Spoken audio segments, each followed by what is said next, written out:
and on the New Hampshire Journal Facebook page. And if they need the links, just go to nhjournal.com, and we've got the two links right at the top of the page. I'm trying to think of how to make it any easier. I couldn't figure.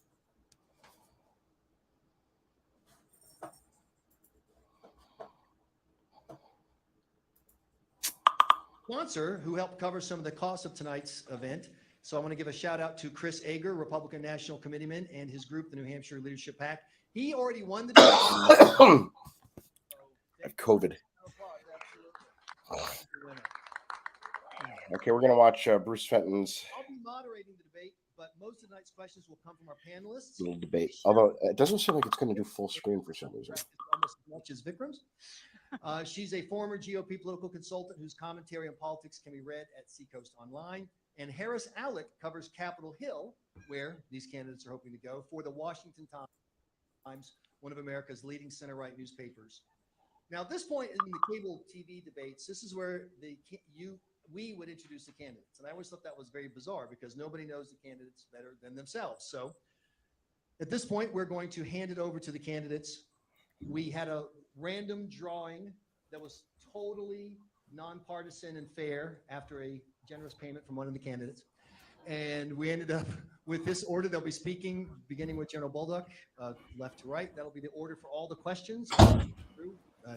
Every person will go in that same order, but we'll start with different people. And then we will conclude with final comments left to right. So, General Bolduc, you have a minute. Please introduce yourself to the voters of New Hampshire.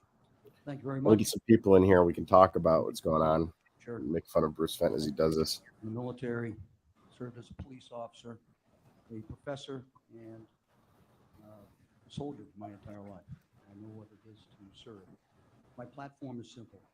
It circles around God, family, community, country.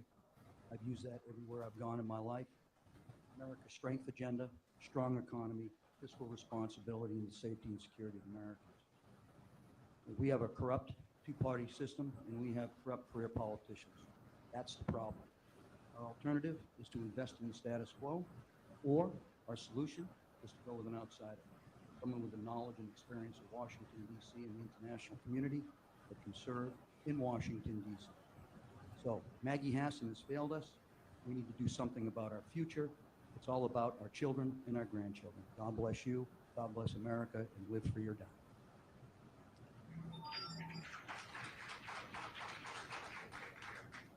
Well, good evening. My name is Kevin Smith. I grew up in Londonderry along with my wife Susie of 19 years, who's here this evening, as are my three kids, one who will be at Keene State College next year, one who's in high school, and one who's in middle school. And over the last decade, I had the great honor of overseeing the state's three largest economic entities, as both the town manager of Londonderry, as well as the chairman of the Pease Development Authority. But over the last 25 years, I have built the most successful conservative resume of any of the candidates up here this evening, beginning with being a state rep at 19, being named the Pro-Family House Member of the Year, to running the state's premier conservative grassroots organization in the state. But not only am I a conservative fighter, I'm a fixer as well. And that's why I'm asking you to send me to Washington, D.C., because we need to save America from the socialist agenda of Joe Biden and Hassan and fix the problems that so many of you are concerned about. And I look forward to sharing with you my vision this evening. Thank you.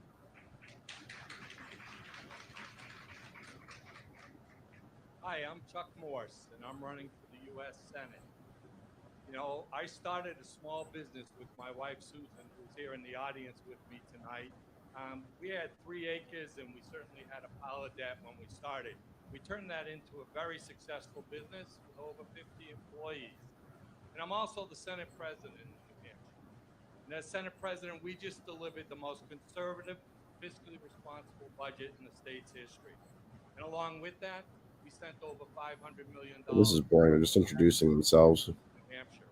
And we worked with Governor Sununu to make New Hampshire the envy of New England. You know, that's If we get some more people in there for commentary, it'd be great. With Maggie Hassan.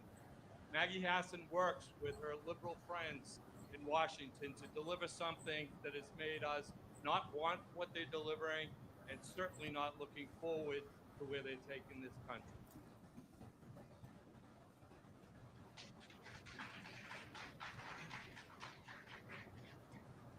Hi, I'm Vikram Manchuramani. I am the son That's a lot of people.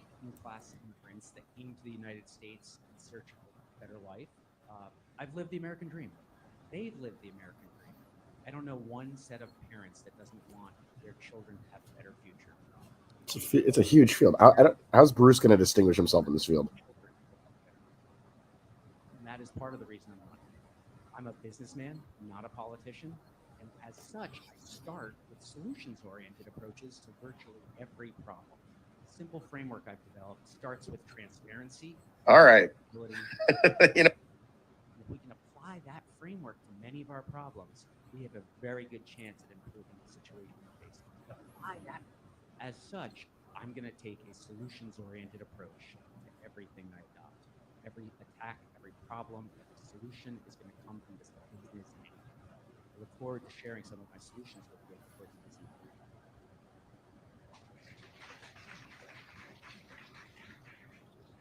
Thank you. My name is Bruce Fenton. I'm a husband, a father of 4 beautiful children, Bruce. business owner. I'm a New Hampshire farm owner on the seacoast. And I'm somebody who's very, very concerned about what is happening in our world. I think that our world is going through a time of tremendous and very, very significant change. The world that we all knew in 2019 and before is gone, and it is never going to return. And what we are facing now is a crossroads where we are either going to go down the path of God and our greatest values, our Constitution, our Bill of Rights, or we're going to go down a path of tyranny. And what I am running for is to fight that tyranny. We cannot have a system where we have a scientist who is really a politician who can decide to close our businesses, force our children to wear masks, and force our nurses to have injections. We must fight this tyranny. Yeah, that's a little bit I'm running to fight libertarian-y, Bruce. for human rights. This is pretty forceful. Everyone else started off kind of like soft. For sound economic Bruce is policies. jumping right into it. I come from economics. I have a background in investment and finance. And I understand money and I understand when it's broken. Not Thank you, Bruce. Oh, sorry. We appreciate it. And we're glad you're enthusiastic. Now we're going to start the questions. It's very simple. You'll each have a minute to answer. We're going to go in the same order, but we'll start with different people. And you'll have 30 seconds to respond. So the first question goes to. Tweet this out. I'm sorry. How many seconds to respond? You have 1 minute or 1 minute. 60 seconds. Okay. Please check my math on that. If you reference another candidate, the other candidate will have 30 seconds to reply to it. And so when Republican primary voters get together, there are a handful of topics. The question for each of you is, when you run to a Republican voter in New Hampshire and they ask you about Donald Trump, how you feel about his presidency, what do you say? And name something that you think I feel like it's so quiet. the Republican mix that you think is positive and something that is maybe less than positive. Well, certainly all you have to do is actually ask yourself, was I better off a year and a half ago than I am today to know what Donald Trump brought to the mix? We had the best economy in the world at that time. And when I'm talking to people about Donald Trump, they'll often say to me things like, I liked a lot of his policies, just wish it didn't have to be on max volume all the time. But the reality is, look, we were energy independent a year and a half ago. Inflation, we didn't have inflation a year and a half ago. Gas prices were half what they were now. And these are all the issues that I'm talking to people. Again, these issues they're talking about around their kitchen table. I put out plans. You can go to my website. It's so fucking plebeian. All of these people have the same message always, every year, all the time. Your border a year and a half ago, we don't anymore. And so there's a lot of issues and policies that people like about Donald Trump. We need to bring our America First agenda back to Washington. Senator Smith? Politics in America is unfortunately incredibly stupid. Let me see if I can I get believe this what full we had screen. here in 60.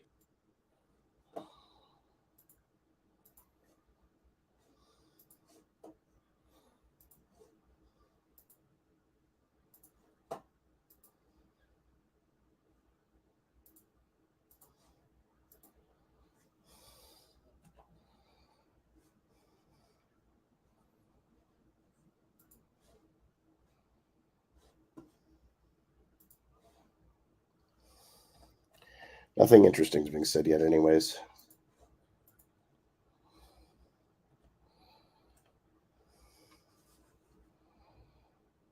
It's an Edge browser problem, it seems like.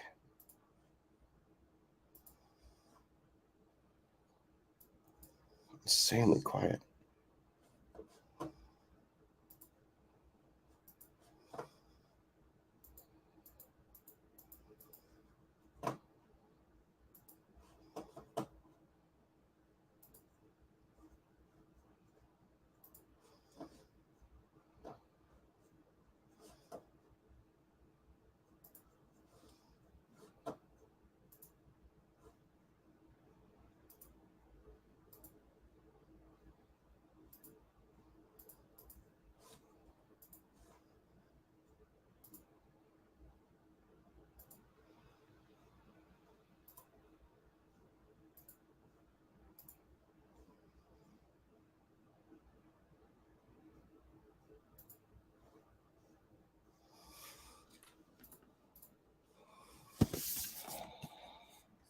The American way of life.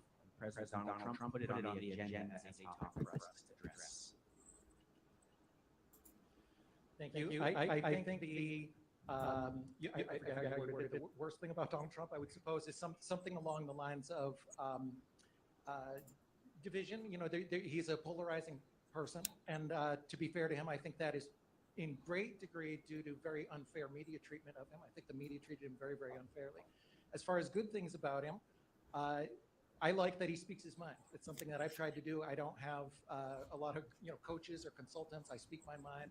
I'm a constitutional outsider. I think that he was working hard to fight the swamp, and the swamp is real. And we are clearly much worse off as a nation than we were before we and I respect that about him, and I think that the voters see that as well. Well, I'm going to endorse all the comments. I'm going to take them in a different direction. I supported President Trump.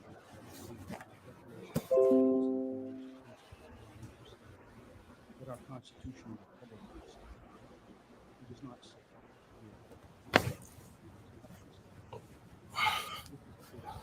All right.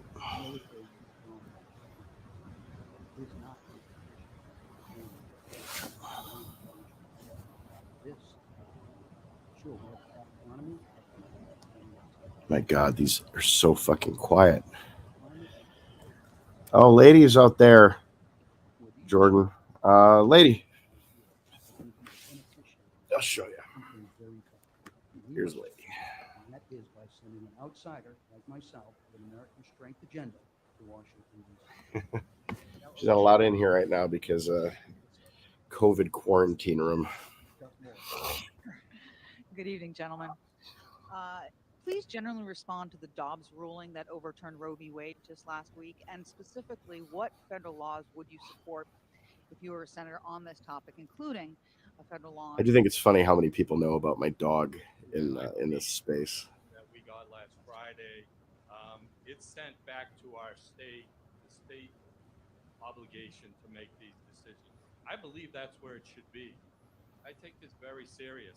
What we just passed in New Hampshire last year was It's a lot of people to debate, you know. Like I don't know how many people there are. Like 1, 2, 3, 4, 5. Is there 6 people on the stage that are debating with Bruce? Like you can't really get anything in important at all. Stands now. That's where it should stand. It was New Hampshire making the decisions. I believe in that process. I believe that was a smart decision to make. Yeah, look, the Supreme Court ruling that came out, I think, had obviously a very big impact, a lot of emotions, but I think we need to stop and think about where the That guy's a little twink. Everybody gets screwed in the butt regularly.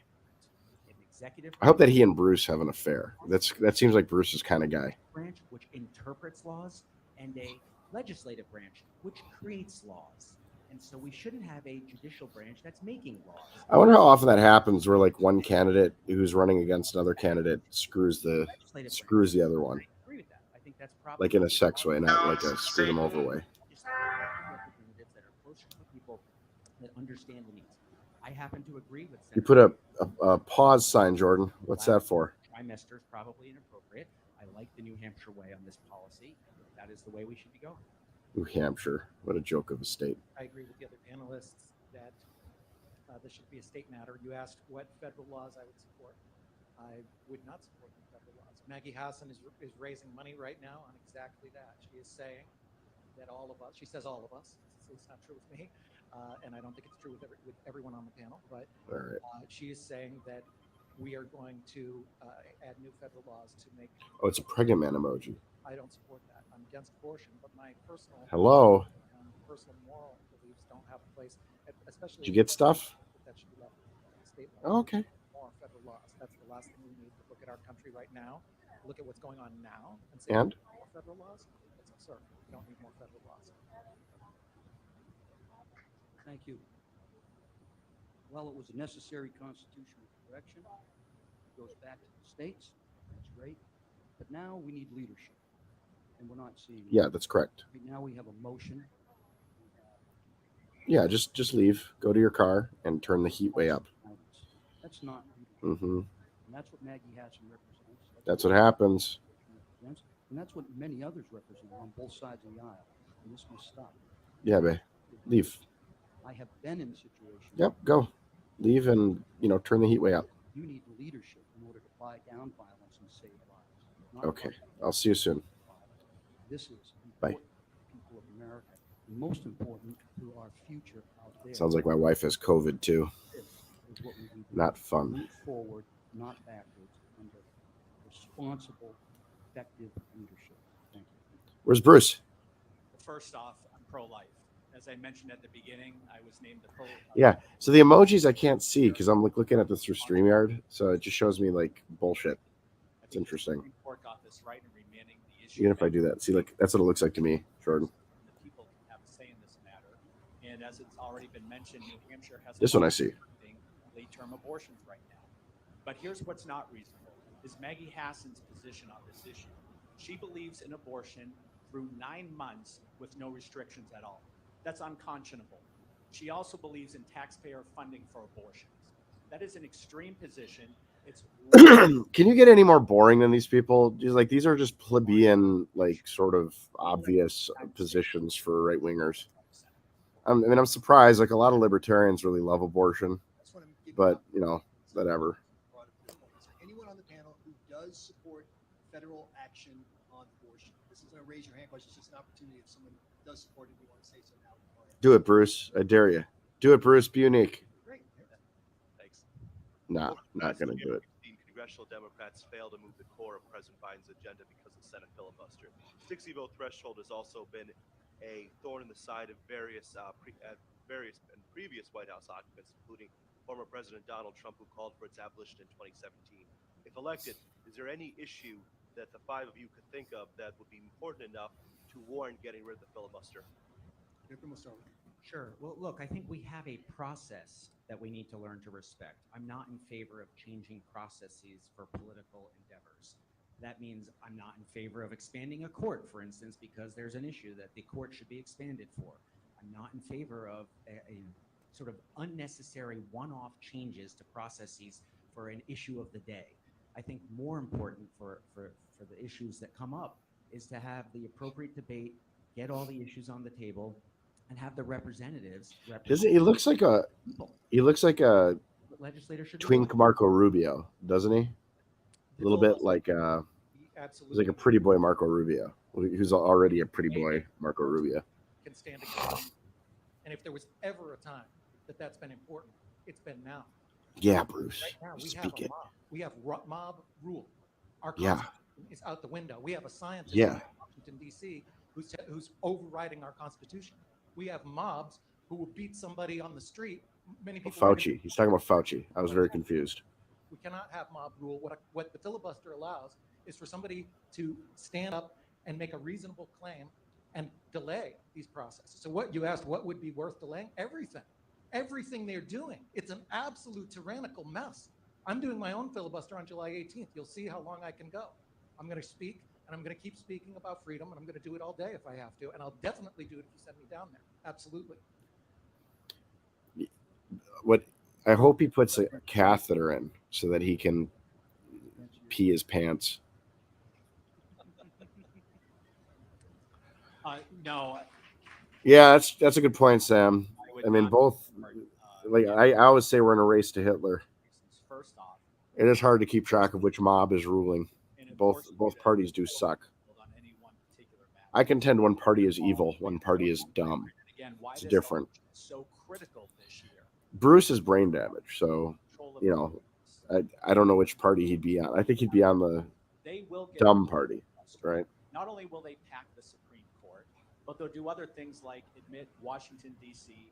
and Puerto Rico as states, as Senator Hassan has already done.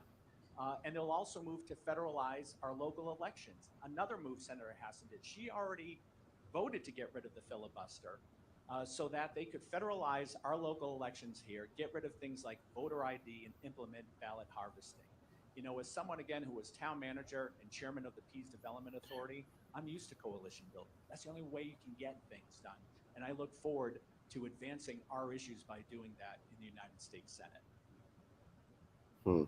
No, I wouldn't support getting rid of the filibuster. I think the danger of getting rid of the filibuster in this Just another idiotic question. No one supports getting rid of the filibuster when they're in the minority. elections. Everybody wants to get rid of the filibuster when they're in the majority. That's always the case. Everybody wants to. This country The wise people know that if you get rid of it, the first party to get rid of it to pay for is all making a deal with the devil. Like, you might be able to pass things for a few months, but then like you're on shaky ground from then on procedurally. Because if the other party takes power, you're fucked. just to make sure that government didn't have to do what you make us do here in New Hampshire. We debate every piece of legislation in New Hampshire. They don't do that in Washington. And simple things like getting rid of the filibuster would certainly ruin this country. No, it wouldn't ruin the country. Just today, Russian missiles hit a shopping center in Ukraine, killing or injuring at least 50. My God, this is like, it's the most plebeian questions I've never seen. Oh, Bruce, why do you participate in this shit? Both financially and with arms. Ukrainian people to fight off The only thing Bruce knows about is Bitcoin. That's it. And I'm not sure he even knows much about that. He was like supporting Cardano last week. in the form of arms and finances to Ukraine. Bruce is a crypto tard, but he's he's rich because of Bitcoin. So like, Vladimir Putin, a war criminal. ask Bitcoin questions or answer. Bruce, just say I don't know to everything else, because you're gonna sound real dumb. Absolutely not. The last thing we need is more military misadventures. It has been a complete and utter economic, human, and moral disaster. We spent 30 years fighting world wars all over the world. His problem is he's got like an Abraham Lincoln high pitched tenor voice. Like, he doesn't sound like he's commanding anything. He just kind of sounds whiny. Trillions of dollars to build up Beltway companies who called me the moment Beltway companies. that they can try and donate money and build even bigger factories down there in Washington, D.C. It's absolutely ridiculous. Our entire country has been taken over by insanity. We have no business whatsoever sending anything to Ukraine. When Ukraine invades Rye Beach or Russia invades Rye Beach, I will grab a gun and I will go there and fight. But these Unless they send just their chicks. If they send the girls only, I think that we're all okay with that. total Even if they're spies. no place in our country, and they are not You don't need to shoot them or keep them away. I think you can keep those, Bruce. General Bolduc, do you agree? No policy, no strategy. General Bolduc, is that his name? We have been in this conflict for quite a while. And we've I am seen- clothed in immense plaid. I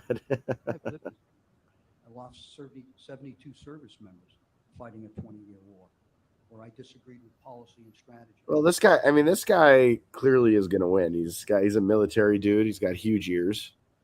He looks like Dumbo. He can probably fly. No one up here on this stage knows. He looks very serious. He's kind of a short man, I know them. stocky.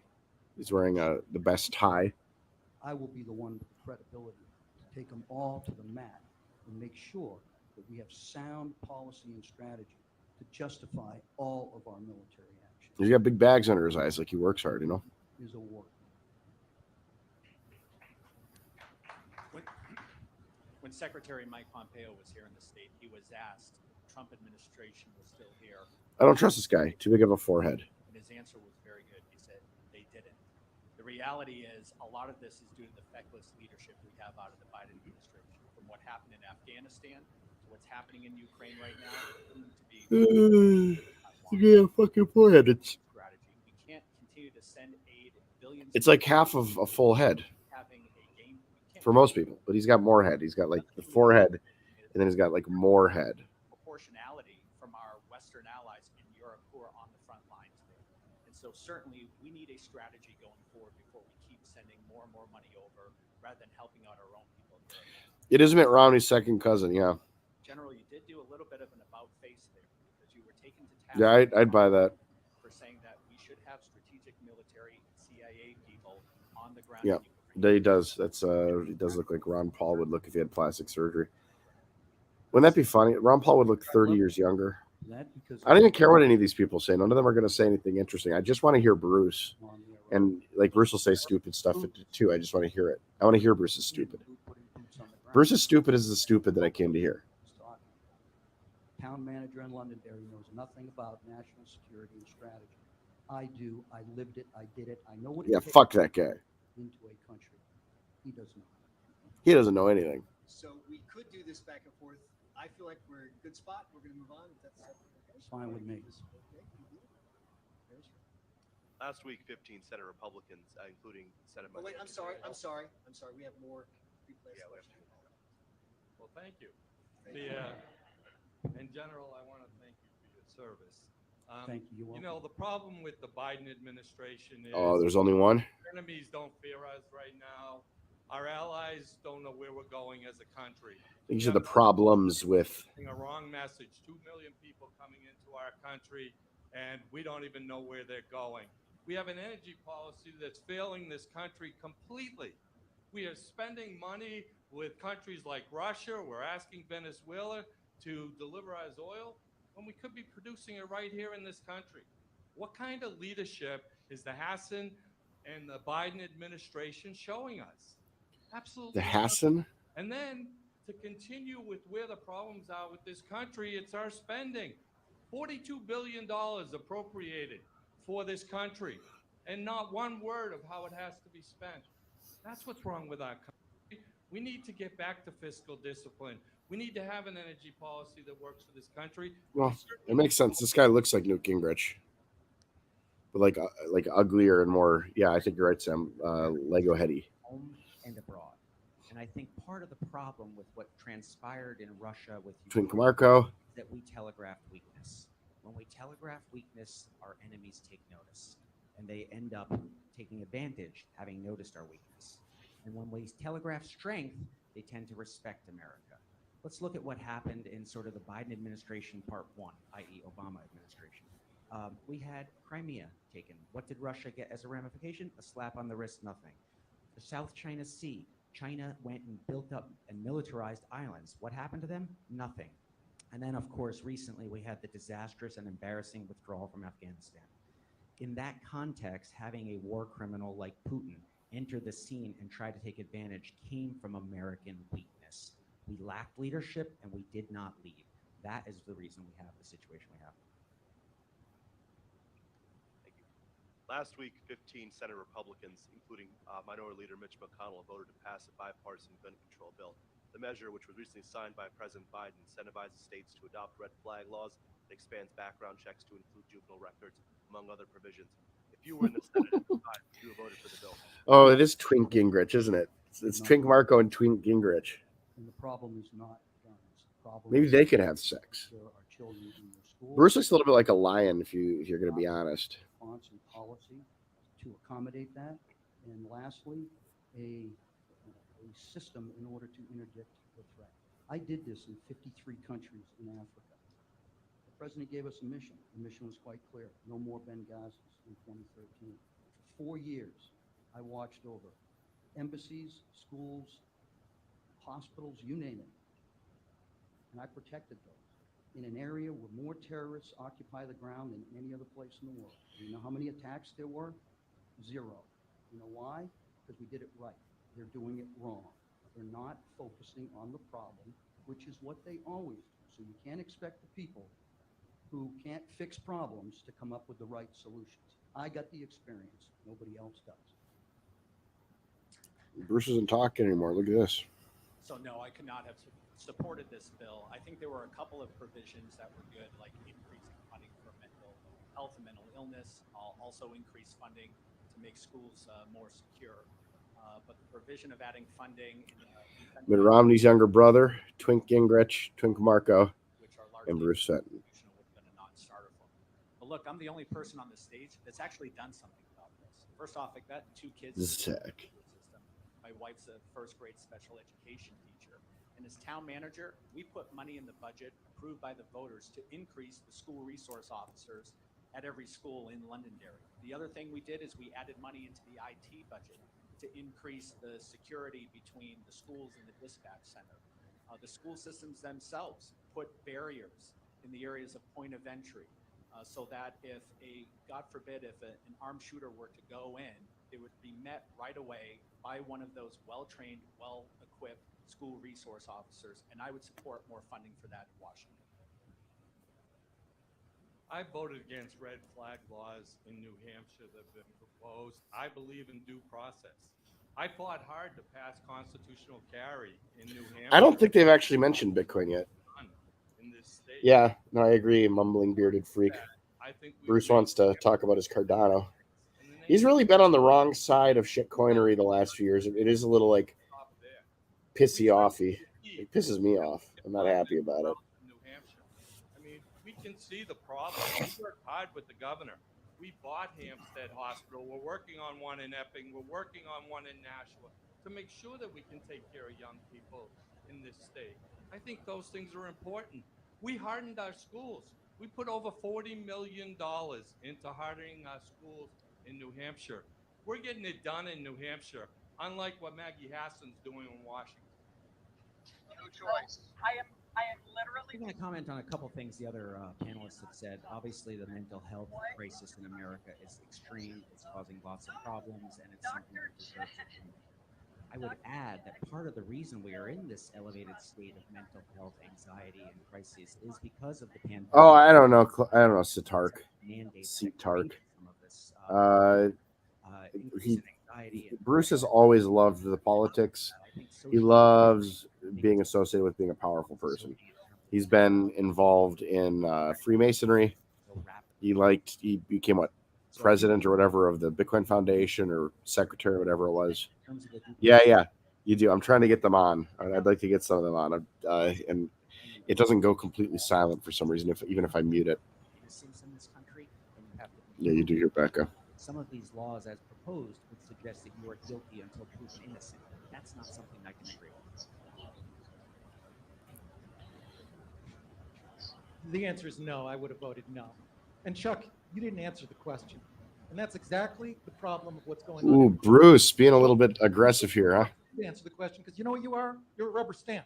You'd go down there and you'd vote the way they tell you to vote because you don't care about gun rights. You don't care about the New Hampshire citizens.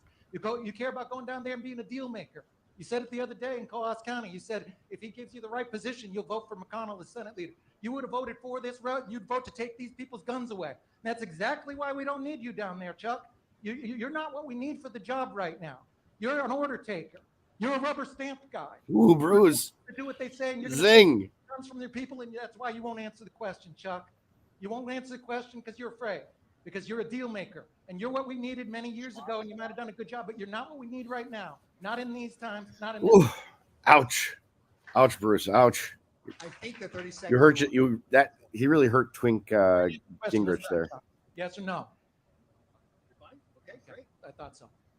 So since Bruce Fenton brought it up, it is a topic that people want to ask about, which is the issue of Speaker McConnell being the Senate Majority Leader McConnell. That was intense, Bruce. Some people in the Republican Party who say he's too much of a compromiser, deal maker. Other people say, wow, look at this record that you got up, starting with 3 judges sitting on the Supreme Court with Judge Gorsuch. So if you're elected to the Senate, starting with you, Mr. Smith, would you vote to make Mitch McConnell Majority Leader? You know, one of the things I've said very often in this campaign is we need a new generation of conservative leadership in Washington. The first and foremost thing is I've got to get elected first. And that's what I'm concentrating on.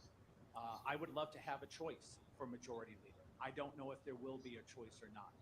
But I'm not going to make any commitments until after the election, until I'm elected. Pew, pew, pew. Don't need is the majority That's leader. right. And that's Chuck Schumer. The time for Schumer Chuck Schumer is over. Here's the other thing. I've taken the term limits pledge. I might be the only candidate up here that is pledged term limits. Don, you too? Okay, good.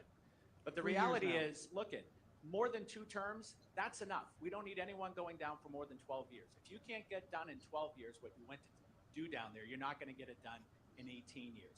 We have people on both sides of the aisle who have been down there for far too long, and it's time we have new leadership, new blood, new energy, new perspectives in this country.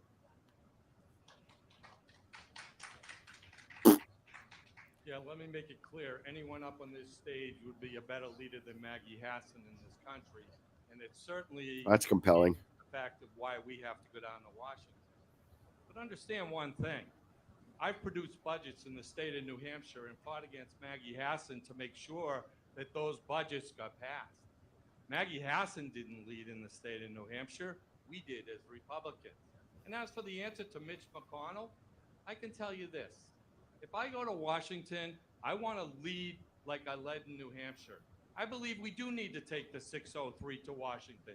I think that's extremely. Do you think Twink Gritch that in my leadership in has the Washington, most name recognition of any of these guys? Is that maybe what's going on? financing process of this country. And that's how I'll decide on how I vote for a Senate president, because I do it in New Hampshire. People vote in my leadership on New Hampshire to be Senate president. I've certainly been the longest serving Senate president in this state's history, and that's exactly how I'll treat it in Washington. I will vote for the person that puts New Hampshire in first place.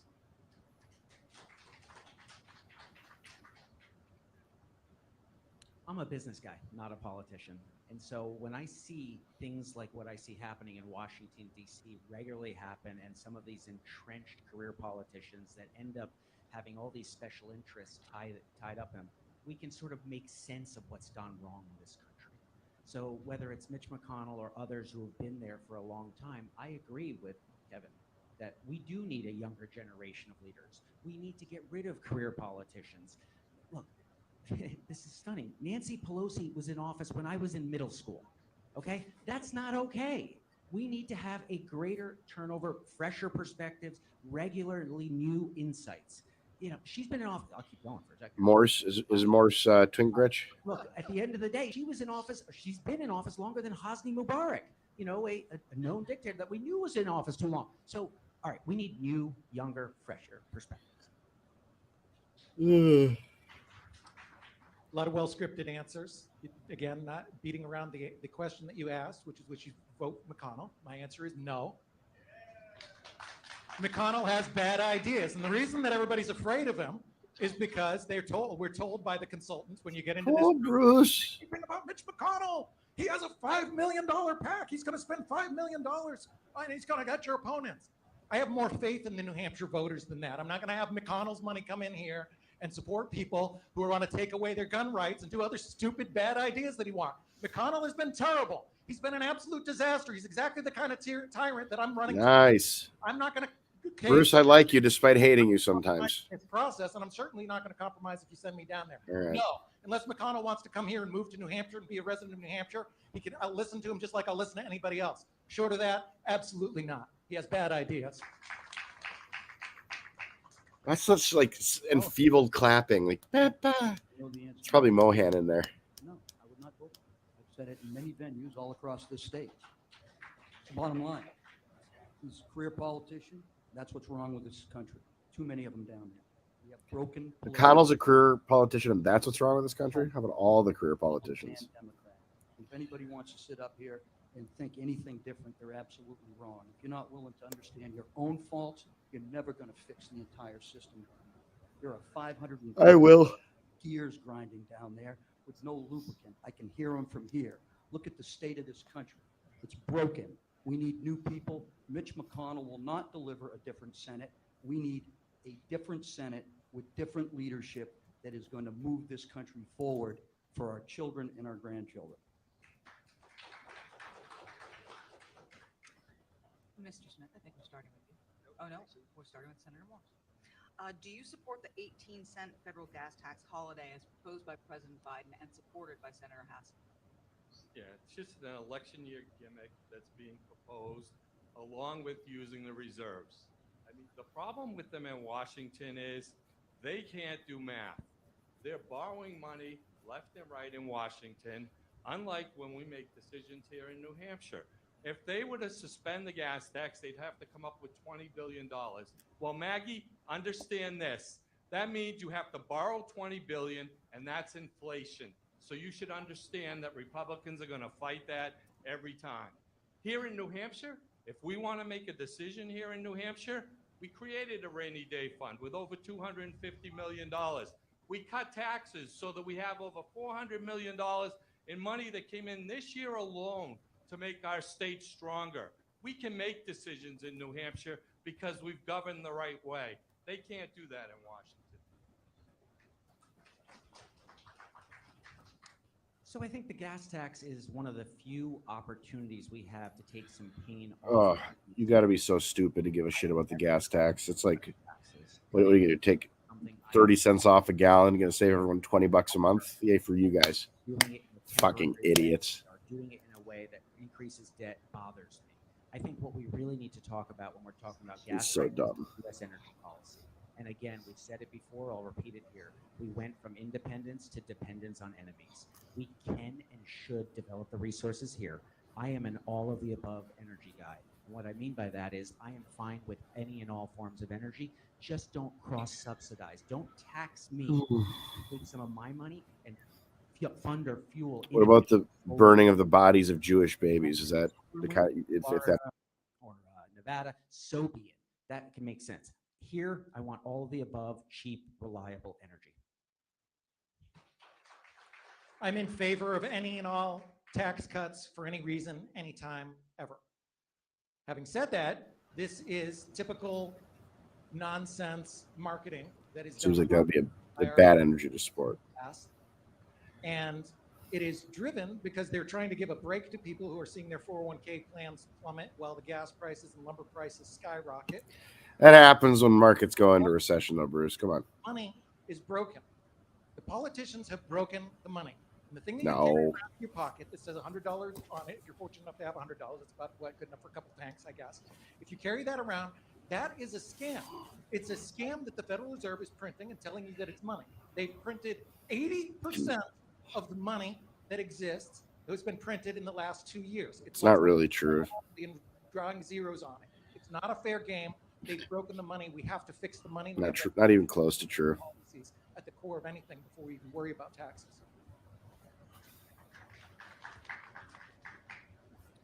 I don't support gimmicks of any kind. Gimmicks cause hardship and they cost lives. I've lived it. I've watched the gimmicks in Afghanistan, Syria, Iraq, Africa come down the chain of command, and it costs lives. And this is costing lives, and it's costing hardship for Americans and Granite Staters. It is not the right thing to do to talk about gimmicks when you know the answer to the question is to reverse all your bad executive orders and policies and get this country back on track. Energy independence is what we need.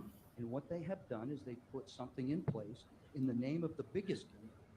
That's pretty true, actually. And it's going to hurt us all. And it's going to ruin the future of our children and our grandchildren. We got to look at this differently through a different lens of people. Yeah, you're right. Mohan is the only one that's really clapping loud, guaranteed. Know about the negative decisions. No, this gas tax holiday, it's not even a short-term solution, it's a Band-Aid solution. What we need is a real long-term energy independence solution, including things like unleashing domestic energy production here at home, restarting the Keystone Pipeline, getting rid of the suspensions on publicly leased land, having an all-of-the-above approach, including, by the way, nuclear energy. And I'm the only candidate up here that has put out a comprehensive energy independence plan. It's Bruce Fenton. And read all about it. But I go back to something that was said on the previous question. Chuck, you had mentioned passing responsible budgets when Maggie Hassan was governor. But the reality is, during that time, her 4-year span as governor, and you were in the state senate, you didn't hold the line. In fact, you fell in line with Maggie Hassan. You voted 99% of the time yes on the bills that she signed into law, over 1,000 of them, including expanding Obamacare here in the state of New Hampshire. Senator Shaheen applauded you for it, and Governor Hassan applauded you for it as well. And I don't believe that's the kind of bold leadership we need in Washington. Yeah, what we did when Maggie Hassan was governor and I was Senate president, we delivered a budget to her desk that started the first tax cuts in New Hampshire on business tax. We were 47th in the nation when we delivered those tax cuts. Maggie Hassan vetoed that budget. She certainly didn't believe that's how we should run New Hampshire. We overrode her veto. We presented to Fucking the COVID. public in New Hampshire that it was the right thing to do. Hey, Twink Rich. Last year, Governor Chris Sununu passed on the opportunity to run. That dude has to be about the size of Newt Gingrich's penis. His whole body. Nature of Congress saying he could do more for voters by staying With a little hair on, tuft of hair on top. like countless others say that a freshman senator has little impact on legislation and sits on few good committees. Yet, all of you are here undeterred and are vying for that office. Why is that? Why do you want to be a U.S. Senator? That's That's the question, yeah. the question. Yeah. You can react. Yes. So, look, there are a lot of reasons why one can examine the Chris Sununu decision and figure out whether he had higher ambitions or some other reason that he made the decision he did. I'm not going to get into that. I will tell you, I want to be a U.S. senator to make a difference. I want to be a U.S. senator, not to be a senator, but to do something. I want to be a U.S. senator so that I can go down there, introduce Twink policies Marco Rubio. Granite State families, take some of my Don't unique trust that guy for a second. nations. Got a PhD in innovation and economics. In interracial. I've written books on these topics. I figured out how I think we can control some inflation, how we can actually grow our economy, how we can get energy independence, and how we can take China to task and actually keep them contained as a potential threat to the American way of life. I've been thinking about these issues for 25 plus years, and I think I have something to add. Bet not. You're correct. A senator can't do much. A senator doesn't have that much power. I wish that I could promise that I would abolish the TSA or get rid of the National Firearms Act or stop this reckless printing of money. And the fact is, unfortunately, you don't. Well, actually, fortunately, with the way our system. That's why I got to vote Bruce, because Bruce knows they this don't job have- is bullshit, you know, and we need to send a bullshit guy there my to do whole this bullshit job. And this is what we need now. We need a disruptor desperately because of what is going on in our country. These are not normal times. Look at what they're teaching our kids. Open your eyes. Look at what is going on. If I sat on this stage, Cut your penises off. was going to be able to shut down millions of businesses and put people out of their jobs, and people were going to be forced to wear a mask, you would have thought I was insane. We're losing our country. We absolutely must fight. We need a radical disruptor. You went with the masks, Bruce, and not the penis cutting off? Come on. Not going to take this.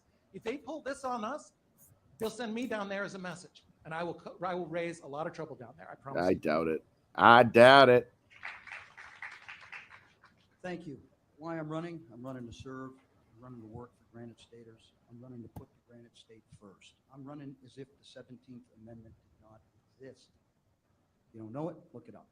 It really changed the dynamics of senators and how they're elected and what has happened in Washington, D.C., which is career politicians and a corrupt political party system that has now weakened every single institution to the detriment of God, family, community, and country. And this has to stop. I do God, believe family, community, and country. God, I've seen family, community, country. Interesting. I put men in for medals of honor, distinguished service crosses, silver stars, men and women. This is something that I know can be done. One Kind of an odd list. difference. I'll make that difference for you. It's about public service. And, throughout my career, I'll bet it is Mitt Romney, Junior Mint Mitt Romney. I believe that being a public servant comes with a high Junior Mint Romney. They demand accountability. They demand transparency from you. And I always reminded my employees of that at Town Hall, 200 employees. I always said, don't forget who you work for. We are in the customer service business. And that's certainly how I would be as a United States Senator. In many ways, having been town manager, it prepares you a lot to be United States Senator, because I couldn't go anywhere in town without someone coming up to me at the church, the gym, the grocery store, wherever, saying, I got a problem in town that needs fixing. Can you help me out with it? And so I want to bring that servant's heart and that servant's attitude to the United States Senate. And I also want to bring my conservative record and conservative credentials there as well. Again, I was a state rep at 19 years old, a freshman state rep. But it didn't stop me from working with other members to then create the House Republican Alliance, which is effectively is like the Freedom Caucus in Washington, D.C. And I would align myself with those kinds of people in Washington. Well, I want you to understand one thing. Making this decision, I didn't make it alone. It was God and my family. My wife Susan's the love of my life. My daughter Emma stands right there and asking me to run for this country because they know Maggie Hassan is doing it all wrong. Understand what we can do as the 51st vote in the nation. Joe Manchin's proven you can hold up a budget by being the 51st vote. Maggie Hassan's proven. The only reason that the Dems propose half the crazy shit they propose is so that they can let Manchin be the, heel. For roads and bridges. And we got 51st in the nation. Washington, D.C. got more money. This shit's so boring. Get to Bruce. I want to see him yell more. I want more yelly Bruce. Will make a difference, and we'll send the signal. Twink Rich, Junior Mitt Romney, and fucking Marco Rubio twink. Just all boring. Plural answers. Okay, so A cameraman doesn't know what he's doing. So there are a group of Republicans who are not as focused in New Hampshire on the individual issues that you're talking about, as much as they're focused on how do we elect a Republican from New Hampshire. For all the tradition of New Hampshire being an alleged purple state, et cetera, the fact is the entire federal delegation is Democrats. Across New England, there are 6 governors. 3 of them are Republicans, 50%. There are 33 members of the federal delegation, House and Senate. Only 1 is a Republican, and that's Susan Collins. So there's something to make about that. So the question that people have, Republican primary voters, is why are you the Republican, not just who can reflect Republican values, but can win a general election in New Hampshire, in this purple state that rarely elects Republicans, and in particular in this current climate where, thanks to the court ruling, people see turmoil. They wonder if Democrats are more energized. This may not be the cakewalk people were promised. Why are you the right person to beat Maggie Hassan of the 5 on this team? Maggie Hassan. Well, Maggie Hassan knows this herself. She of all the candidates, all the people on the stage, she chose me to target in her fundraiser. She chose me to target in her fundraiser. And I think the reason is she knows the same numbers we know. I have the broadest appeal in the general election. I can reach the most independents. Independents make up more than Republicans and Democrats combined. Yeah, that'll be true until Bruce opens his mouth. Reach the free staters. The free staters, there's belief now that you can't win in New Hampshire without the free state vote. Didn't happen last time. The Hassan won by 1,000 votes. The Libertarian candidate got 17,000 votes. He endorsed me the day I announced. So I can bring in the free staters, I can bring in the independents, and I can even bring in some Democrats from my dad's generation, because I can talk about legalizing, marijuana and ending the drug war. Democrats were not the party of the war.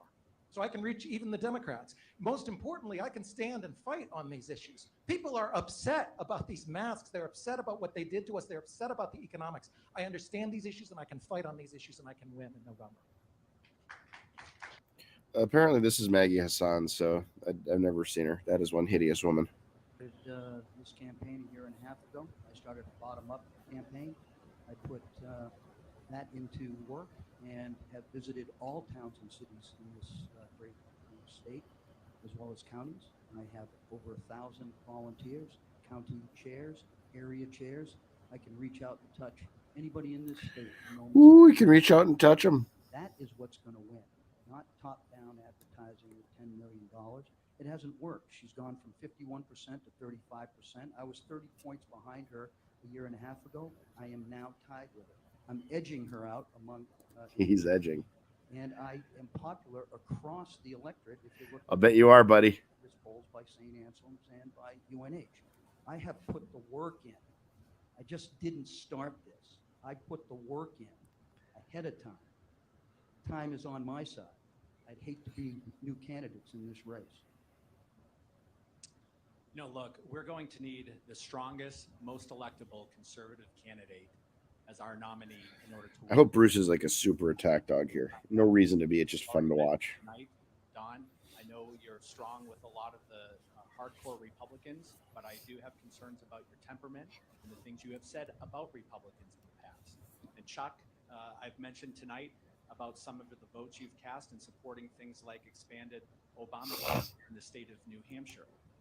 The reality is we're going to need the Glenn Youngkin model for our nominee to win this race. And I've said all along, we're going to need not only just conservative Republicans, but we're going to need Trump independents, and we're going to need Reagan Democrats as well.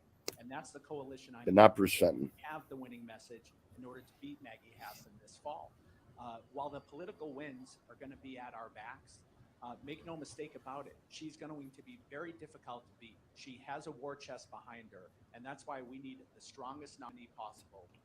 How can this chick be hard to beat? Look how ugly she is. She's super ugly. Just show her picture. This is very interesting because these are Democrat tactics, attacking Republicans like this. Yeah, I have in the past, and I have acknowledged that, and I have said, hey, like anybody else, you regret some of the things you said. That's being honest. That's being truthful. This up here, this is political theater because he polls at 2 points, right? This is not right. This is wrong. And attacking Republicans is the wrong thing to do. We should be united, and we should be going against Maggie Hassan.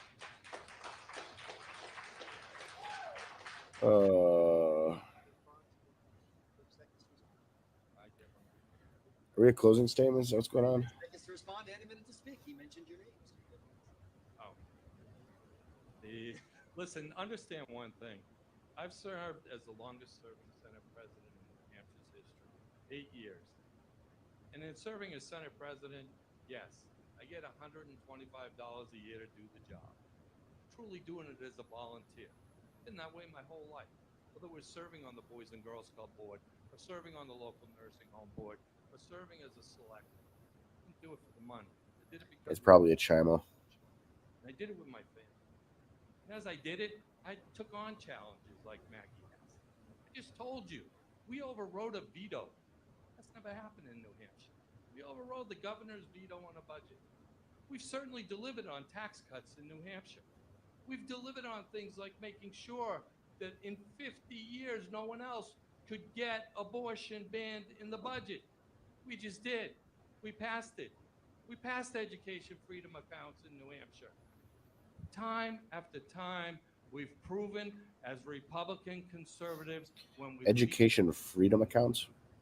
Can someone explain that? So I think the first thing to think about Maggie Hassan is she is a party line voter. She doesn't think for herself. She is a party line. Think for yourself. It's something I absolutely do, something I believe in, something I think. I don't know about that. The single biggest issue, I think, is inflation. Let's just address it. It's $5 gas. It's your grocery bill. That is what I believe will galvanize voters. And economics, I think sound economic policy containing inflation, these are the issues that matter. Hey, Jack. I've thought about them. I've written about them. I've advised Fortune 500 CEOs on how to navigate uncertainty in environments like this. I'm a deliberator. Yeah, he's kind of got a bitchy voice, doesn't he, Zach? Hassan to take her on Little. the issues of the day. I don't know what it is. I think the testosterone levels are like low in New Hampshire because they all got kind of high voices, even Bruce. Well, this is a good follow-up. Yeah, I mean, I think that they should run on like who can stand up and not take a shit longest, and then Yeah. and then they can go what's it called whatever the fuck that is on the federal level. What do they call that? Where you I don't know. bunch, you talk a bunch. Or you talk a bunch. Yeah. Oh, okay. Like the debate stage on a federal debate. I don't know what you're talking about. But, Never mind. but I like it. You have to wear the diaper or whatever. Oh, okay. Well, a federal diaper. I like that too. Uh-huh. Yeah, it's interesting to watch this because it's not a state I'm in, so I can't vote for Bruce. But like, this is, I forget how like awful these debates are. Yeah, I know. The only good Oh, one. yeah. Filibuster. The Yeah. federal buster. Mhm. That's where you wear the diaper. Filibuster. Thanks, JB. Mhm. The what's it called the only good one I saw was a Twitter. I saw it was the 2006 recording of a Idaho gubernatorial election. I'll pull that up. That one was But the spending pretty good. needs to stop in Washington. We have to say no. Mint Romney, Junior Mint Romney. Money that's been going on. Think about how much was printed during the entire COVID pandemic. The state of New Hampshire is still sitting on close to $1 billion, I believe, right now, in monies that haven't been spent yet. The town of A Brazilian. we sent a lot of money back to the state because we had monies that, frankly, we didn't need to use. The giveaways, they need to stop. This whole idea of canceling student debt. I mean, what's after this? And as we know, that's not a cancellation of The libertarians focus on all the wrong shit. That's what I think. This is your money. This is your money. One of the things we need to do is we need to make the Trump Where tax is this? permanent so that you can keep more of your money. But in order to bring inflation down, we have to bring the spending down. You know, we had a governor, Mel Thompson, that had a famous saying, low taxes are the result of low spending. Well, it's the same thing with inflation as well. Yeah, I think what Washington needs to do is stop the spending. Pretty clear. They just keep following. They certainly have lost their way. And I do believe that 51st vote in the nation will make that difference. Let's not make it so weird. Let's make it Let's So I have COVID, and I'm like really getting hit with the tired's today. Stuff. Yeah, it is. It's rough. last 2 years. We did that because we cut taxes and we drove the You tried any of the various antidotes and whatnot? Yeah, I'm on the Plaxivit or whatever it's called. work. And I think it's only going to work if you send the 603 message to Washington. And It's really weird. I can feel it in my nose. Like I understand how people feel like your nose. My nose is in pain. Like it's like doing something in the sinus. Like I feel like I have the 7 dwarves inside of my nose, like doing pickaxing. I had something I think similar where I could blow out of one of my nostrils but not the other. It's awful. And you can kind of fix it by like covering the one that can get air through it and like pulling your ear down or something on the same side. It kind of like balances out the pressure or something. Weird. Education started in 1979 with the backing of trade teachers unions, the National Education Thing. Come on, Bruce, talk. Say something important. We have bureaucratic. So who's currently in power in New Hampshire? I that Hassan lady. So this one here. Bruce is talking. Was a financial advisor. Used to bring me in as a little kid. I was raised on the floor of a brokerage firm. Got my first job at 14. Got my first Fucking Mike Bruce. 19, which was about 30 years ago. I've traveled all over the world and worked at the highest levels, doing multi-decade-billion-dollar deals, dealing with heads of state and all kinds of things like that. So I understand economics. I understand more than what the superficial, talking points that they tell you on the news. The fact is that the money is broken. As I said before, they've broken the money. There are principles and properties of money that people who understand economics understand. I understand these principles. That's why I bought Bitcoin in 2013, because I knew that the reckless, never-ending money was unsustainable, and we are headed down a path just like the Weimar Republic, just like Zimbabwe, and just like every Zach says Republican governor, D Senate, Republican House. And it's wrong. It doesn't make sense. It's bad. It's actually a pretty good mix. For everyone. And I understand these philosophies, and I will fight for sound money and sound economic policies. So I'm going to take a moderator's privilege here. We're going to do a 30-second follow-up. Yeah, I hate whenever they start talking about like money and like all the printing they say happens. Like they'll talk about like the repo rates or stuff like that and say like, oh, the Fed gave out $1 trillion a week or something like that because they like bought like treasuries or something from a bank. It's like, well, Joel, that's too bad. I did not ask for ivermectin. I've looked at the longitudinal studies. It doesn't seem that it's highly effective, but to each his own. Spending is applied, yes, but specific. You got to be specific. You just can't say spending. You got to say spending plus. It broke the money. I mean, it's kind of true, but it's not as true as he says.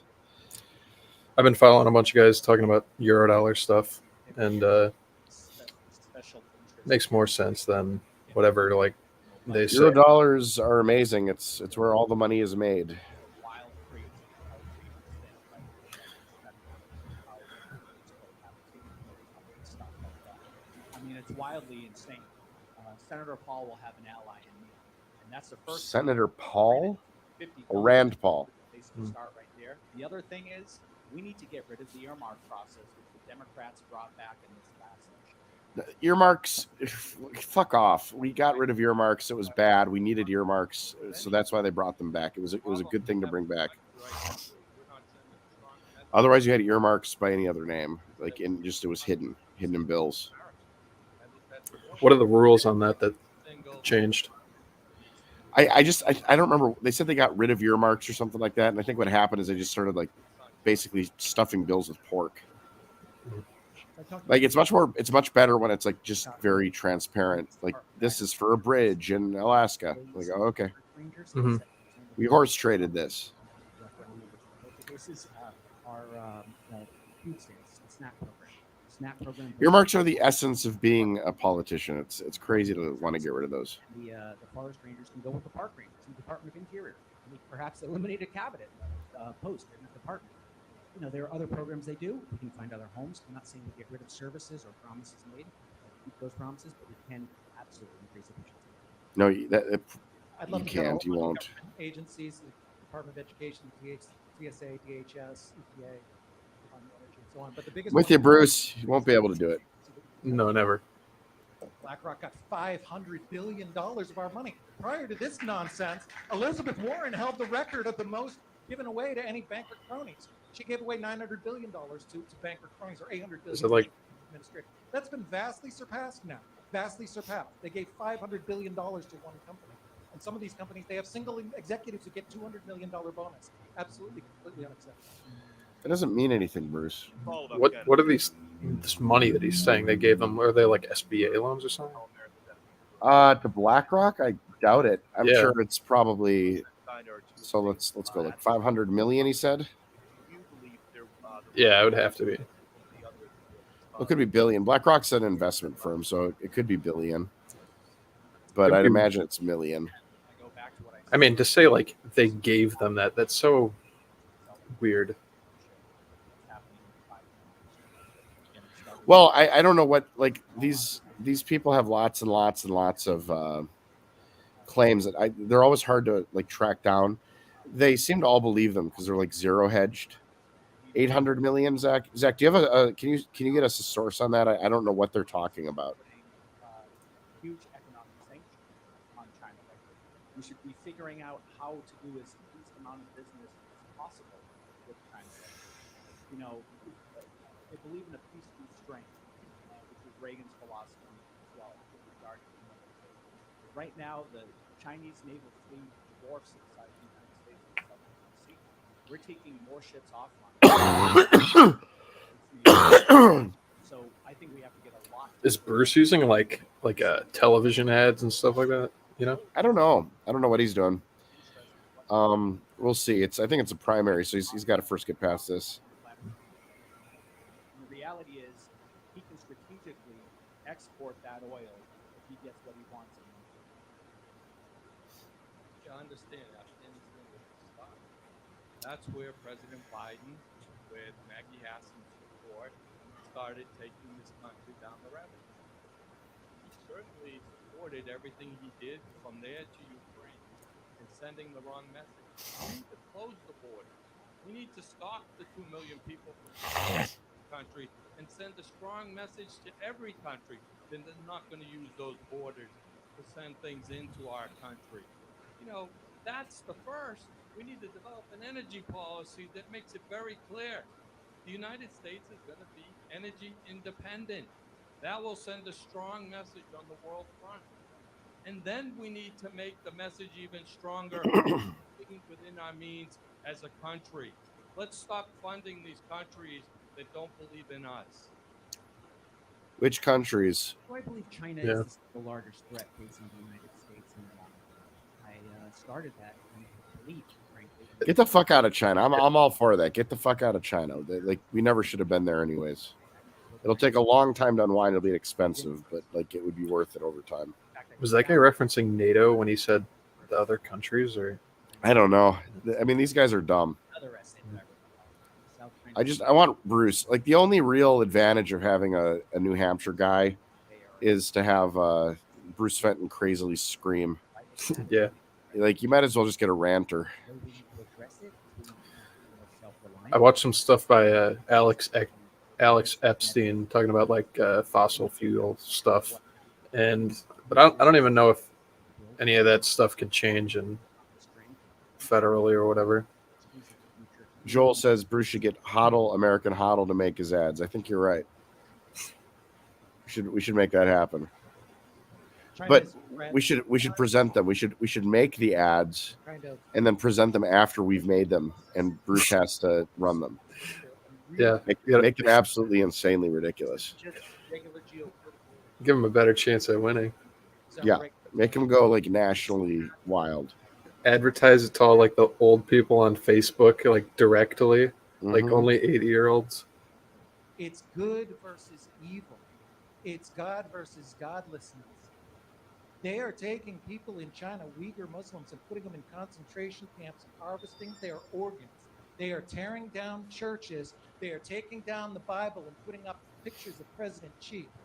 And what's more important than that, China didn't have the Bible. That's not a. PR to tell us how great their lockdown. The China's tearing down the Bible. Yeah. And there are people on both Come on, sides Bruce. who will sit there and rubber stamp it as they stomp our heads into the ground and destroy our rights, and that's not going to happen on YouTube. It's a very big threat. We must take it seriously. We must embrace our core values. That's Mohan cheering. Yeah. Can I get a chance? I'm so sorry. So excited that you're here. Thank you very much. China's an existential threat. Russia, North Korea, Iran, put together, they really put a huge threat to America. We have an imbalance in our national security at home and abroad. This is driven by regional pressure communicated in Washington, D.C. China has influenced. How many people show up to these things? Like 50? I don't even know. Education, manufacturing. I don't know. It depends on. I mean, it's New Hampshire, so it can't be that many. 50 is like a 25% of the state, you know. Yeah. Precious resources. The UN stand by and watch it. This is terrible. We need someone down in Washington, D.C. that's going to say, hey, enough is enough. I don't take money from any big tech, big med, big pharma, big anything. No, nothing big. I'm Big not cocks. speaking to anybody, but Granite Staters and the American people when I get to watch it. Big John Seth. Yeah. When did you get it? The COVID. Friday is when the symptoms onset. It's not fun. Mm-hmm.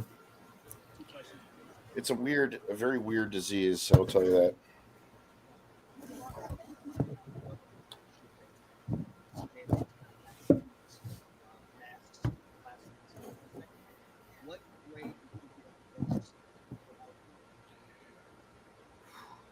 Yeah, I'd certainly give Governor Sununu an A for getting us through this, because what happened was Washington, D.C. was sending mixed messages.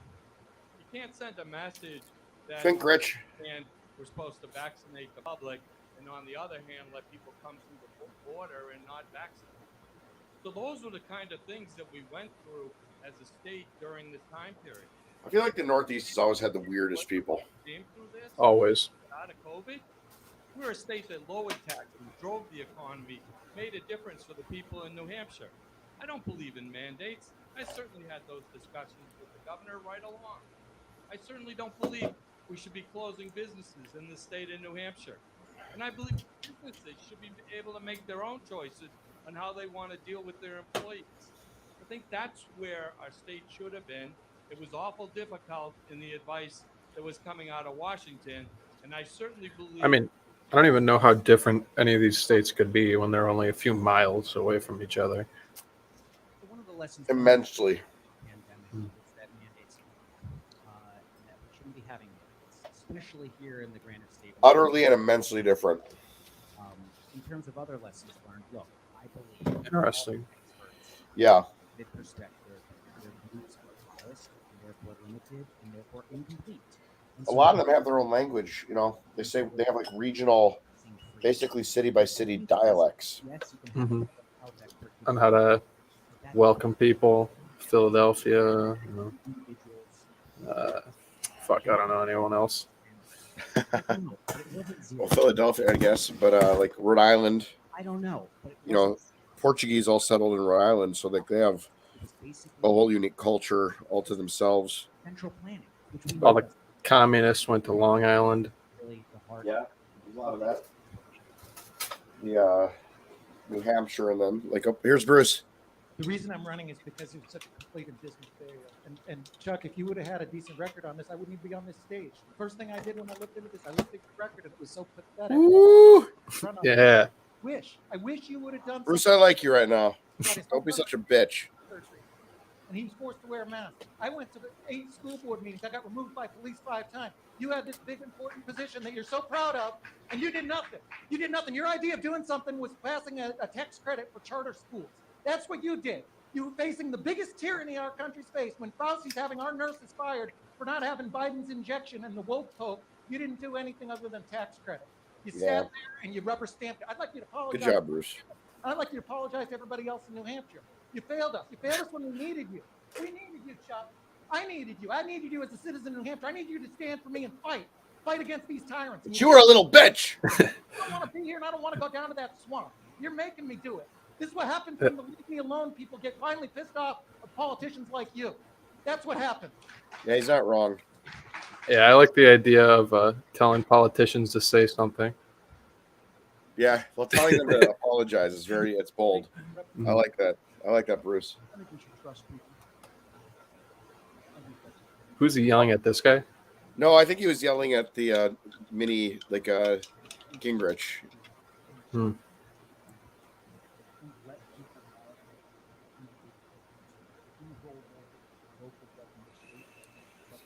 Maybe I moved to New Hampshire just to vote. Yeah, just for the day. Just for the day.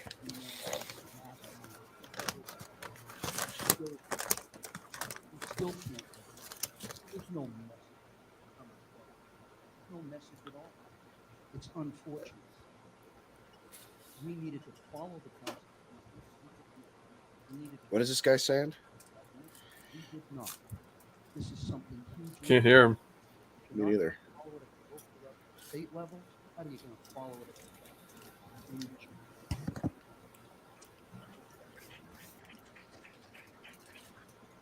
The biggest thing in this country that's disrupted all of our lives in the last 2 years, and we still have no answers and no accountability for anyone.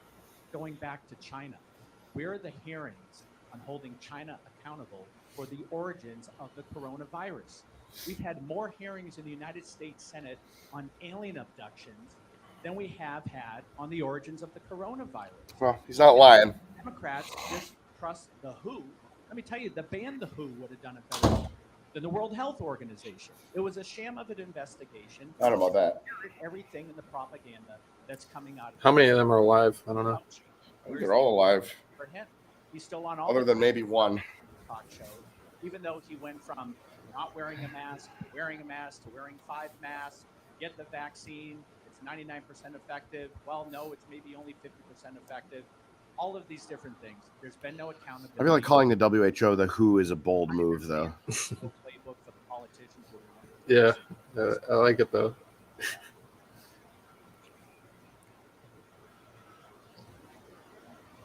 Senator Maggie Knight and Homeland Security, they are in part in charge of dealing with Naughty words, Zach.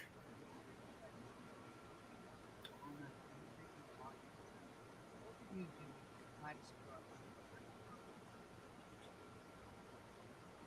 Well, I think first of all, I'm a fan of putting up a tall wall but having a light, so we can. Let's go back to Bruce. He's the only one that's interesting. But like, what is this guy possibly saying? Nothing. Absolutely hold that How long is this thing? I have no idea. Now, I don't even know how you found this. I do also think that should not Mohan. to the closure of legal immigration. I'm the son of two immigrants who came to this country seeking a better life. My parents came here in the proudest days of their lives, but when they handed in their green cards and got their naturalization certificates, you know what? I wouldn't be here if there wasn't for legal immigration. Frankly, lots of people wouldn't be here if there wasn't for legal immigration. So I think securing the border, absolutely.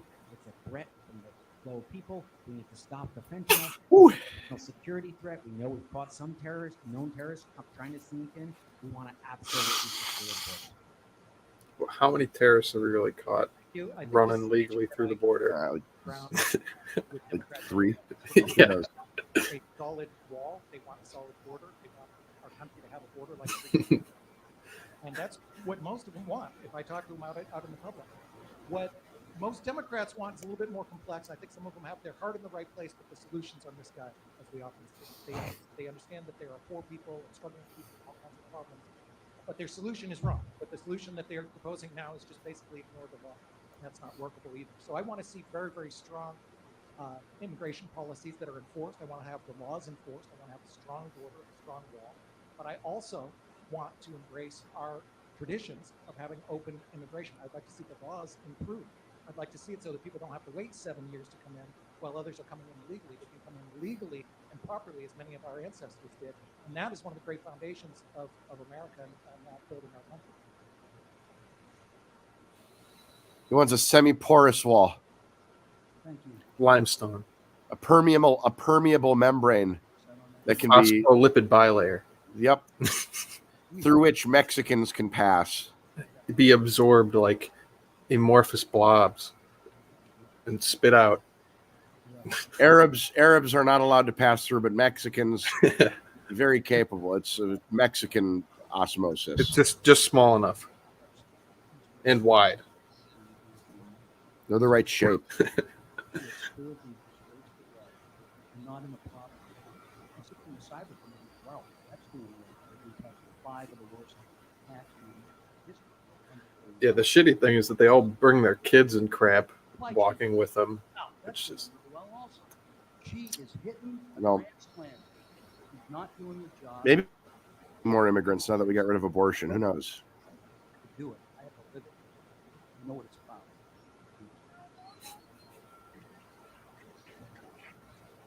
So I was the first candidate in this race to go to our southern border. Mitt Romney. Firsthand, I was on the Arizona-Mexican border in Bisbee, Arizona. Met with the U.S. Border Patrol Council, and I've come up with a border security plan. It is the only plan of all of the candidates that has been endorsed by the U.S. Border Patrol Council. Dude, if I continue to feel better at the rate I'm feeling better today after this medicine, I'm going to be clear of this thing tomorrow, I feel like. Nice. It's good. It's kind of nice. For all employers, finishing the wall in strategic areas along the southern border and ending sanctuary cities. Maggie Hassan has been derelict in her duties in this entire issue. This is a national security crisis, not just... Are they going to try to go after everybody with sanctuary cities? That'd be a tough battle there. That's unfeasible. She has not held Secretary Mayorkas accountable for anything. And as the next United States Senator, I will certainly do that if I have the opportunity to sit on the Homeland Security Committee. Yes, I went down to Texas, and I actually went on the river. I went in the air, and Twinkers went down to Texas. He was looking for a soul to steal. I didn't do it just to get my picture taken like Mackie Hassan. I went down there to find out what we need to accomplish as a country. I certainly met with Border Patrol agents. He sounds like a Kennedy, doesn't he? Border Patrol agents. Met with I was down there watching the Border Patrol agents. He's like trying to figure out what we need as a country. He's like a Mr. Potato Head Kennedy. Those are the 3 things that I Hey. that I think this country can implement. Well. It's pink. We're watching Twink Gretch and Twinkie Marco Rubio, Junior Mitt Romney, and Bruce Fenton. So you've done something. What, he doesn't get like an honorific? Bruce Fenton's he's had plenty of years. He's had many honorifics. So for the purposes of the possibility of utilizing him and while he's in Congress, we must be respectful. But of the other guys, we can call them names. Got it. Yeah. Got it. Got to turn more of my lights on. You caught me at a time. I'm sitting in the Yeah? dark. The red light is on. I've been Yeah. selling the body to the night. You know how it goes. Nice. And you're hard to see in a dark room. That's right. All you can see is my teeth and the whites of my eyes. Yeah, it's because you're Jewish. That is why.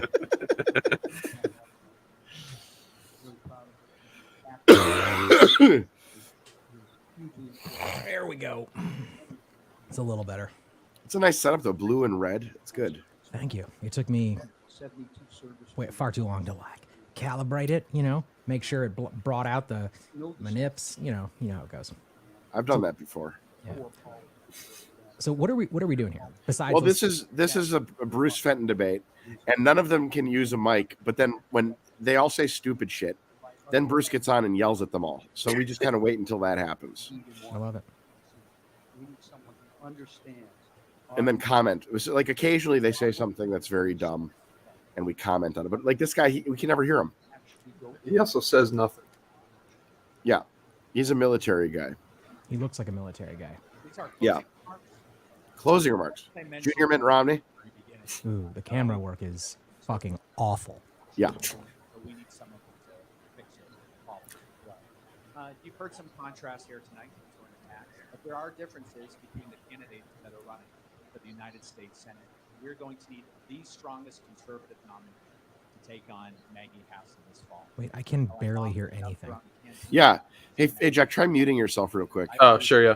Been representing us on issue after issue here in the Granite State, whether it's out of control spending, a border that's not secure, parental rights and education, which we'd even talk about this evening. On all of these issues, she's been absent from us. And we need a United States Center, a new generation of conservative leadership that is going to take that fight and fix those problems in Washington. So I invite you, as thousands around the state have already done, to join my team. Go to my website at kevinsmith. Oh, sorry. And I'm sure you want to hear me eat on camera. I didn't mean to mute myself. Hope to earn your vote September and in November. God bless you all. Thank you. See, that was very informative. I understand why you wanted to hear that. Oh, here's Twink Rich. Points out there. You know, everyone up on this stage talked about cutting spending, providing choice in education, and abortion and limiting it in New Hampshire. I look like Newt Gingrich with the Lego hair. He sounds like he's parodying himself. And myself, I've got it done because I've worked with people in the state of New Hampshire to get things passed.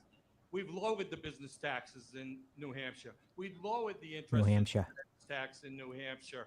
We certainly delivered $500 million said it twice. Payers in New Hampshire. We delivered education freedom accounts. You know what happens if you said it again? When discrimination was being... Well, you know, he thinks he's doing a I have a dream moment, but he's using in New Hampshire as his I had a dream thing. And when it comes to abortion, It's not that compelling, to be honest. in 50 years, we did something about it in New Hampshire.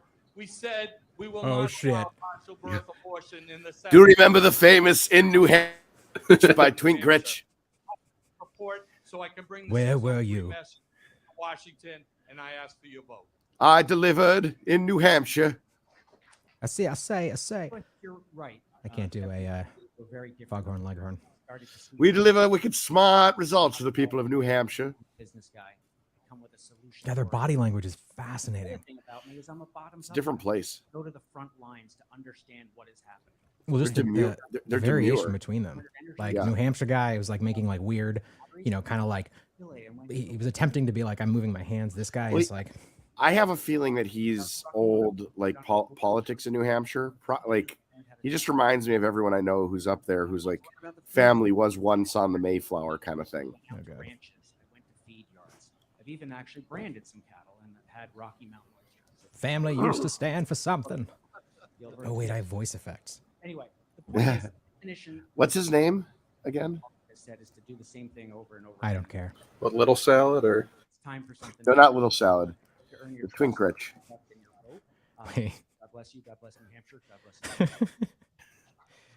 Little salad is. Thank you. I once took an oath to the Constitution. I was the lowest rank you can be. I wasn't a general, but I was an E2, and I took an oath to protect and defend the Constitution. And that is something I still take seriously. It's something that's affected me all of these years. And it's absolutely needed in today's time when we are ignoring the Constitution. We are ignoring what our truest values are. We're ignoring the Bill of Rights.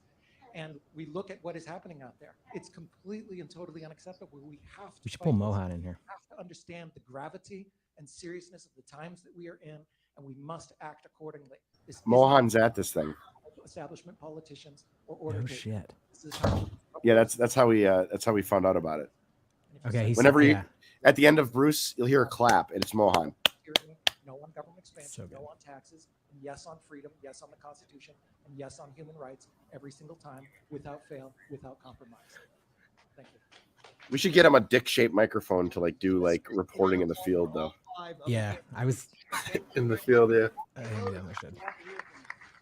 Did I man tell on you the street. this mic is apparently in Germany called the elephant dick? Oh yeah. Yeah. Okay. Send a link to Mohan, and maybe he'll get on his phone from there. All right, I'm doing it. We could get Bruce on. You could go grab Bruce. Organized conversation.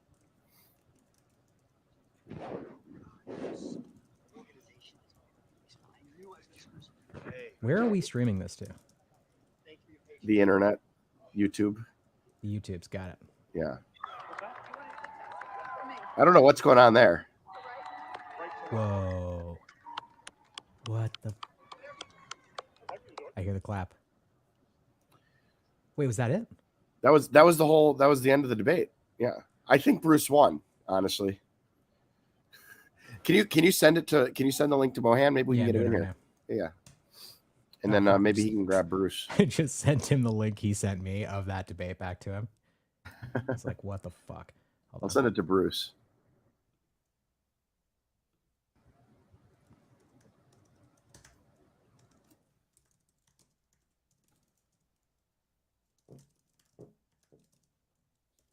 All right, there we go.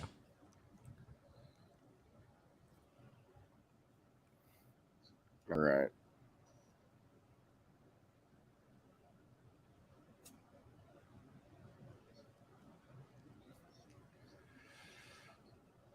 Jack, where are you? It looks like you are in an attic. Here? Mm-hmm. Yeah. Definitely the city. Oh, okay. You'll get swatted or something terrible. Yeah. What room of the house are you in? Yeah. Loft. Mm-hmm. So it's a multi-story house. Let's see. It's still sunny, so he's a central time zone. In the background, I can hear trains, children, a schoolyard. Schoolyard. I hear the zing of an electric line. built in 1937 or sooner. Flight patterns to get the current. Oh my god, yeah. The angle of the sun tells me that it's 6:34 in your time. What is the height of your house, sir? The Pythagorean theorem. Jameson. You're in St. Louis. Wait, do more voices, June said. Right now it's real hard. Elmo, I can do Elmo, but not real well when I have coronavirus. Oh. Elmo loves you. Yeah, everything's good. a little bit raspy.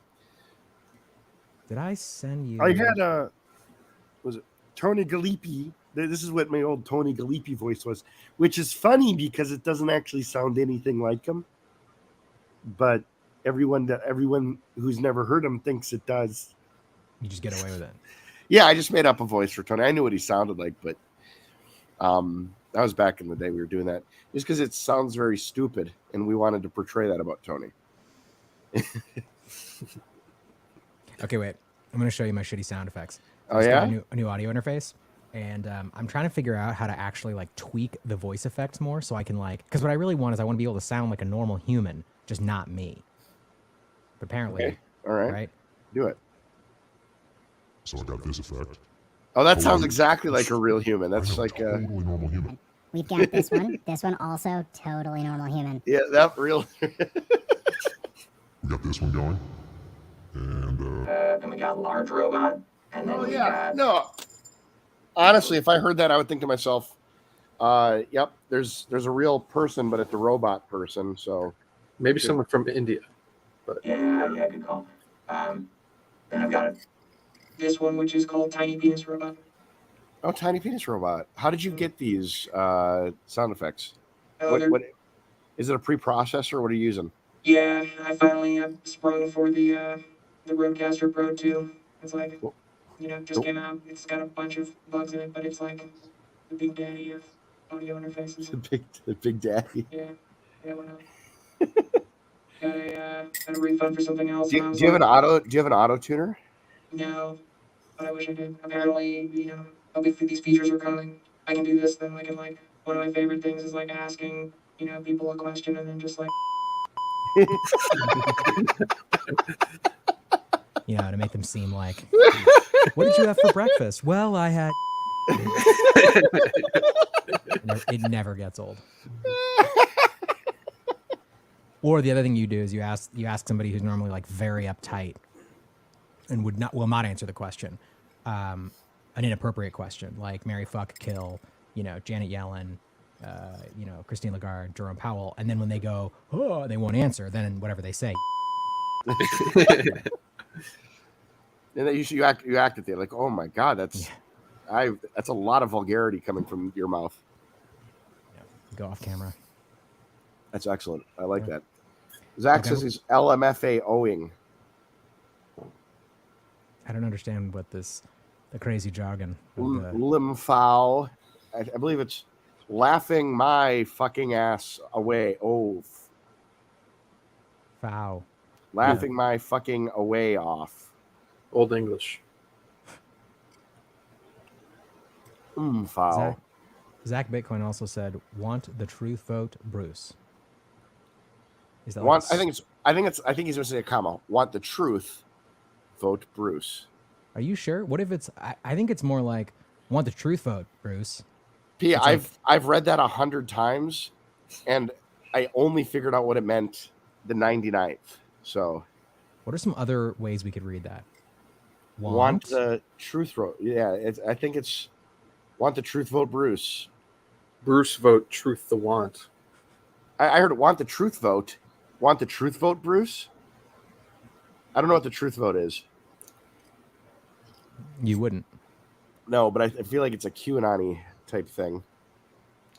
Does your hat say oney? It does say oney, yeah. Okay. Yep. It actually says you now. But it's upside down. I don't understand. Oney. Jinseth, your camera looks like you're talking to us. I don't even know what. From the Sahara. So when photography was first invented? Yeah. And we talked about this with Mohan actually recently, and they were like, "It's too real. What is this crazy newfangled whatever?" And people didn't like it. They were like, "I don't want to see normal life." And so what photographers would do is they would smear animal fat all over the lenses in order to make it look blurry and make people more comfortable so that they felt like it was a painting. I feel like that's the technique you're trying to use with your camera here. It's blurry. Yeah, well, it's I'm quarantined, so I couldn't go to the good camera. Right? No background. I have this. I've actually rubbed my belly on the camera lens. You kind of got some belly juice all over it. It's the best grease there is. Do we know anything about these people who are more comfortable seeing life through smeared animal fat? Oh my gosh, Zach. I think they're called women. I immediately knew who you were, but I've never seen your face before in animatronic pseudo real life. There you go. It's an incredible experience. I feel the enriched. Bruce vote. Want truth. It's even more confusing, Zach. How do I jump in on this and comment and tell this person that we don't understand them? He's seeing you. Well, he can see me, but I want to engage via text. Yeah. So you can do it on YouTube if you can't do it here. On the right side, you might be able to, or you can go to the video itself and do it there. So there's actually a thing there. Got it. See that? Here we are. Oh Jesus! I almost Mumbling Bearded Freak says go to fucking YouTube. All right, here we are.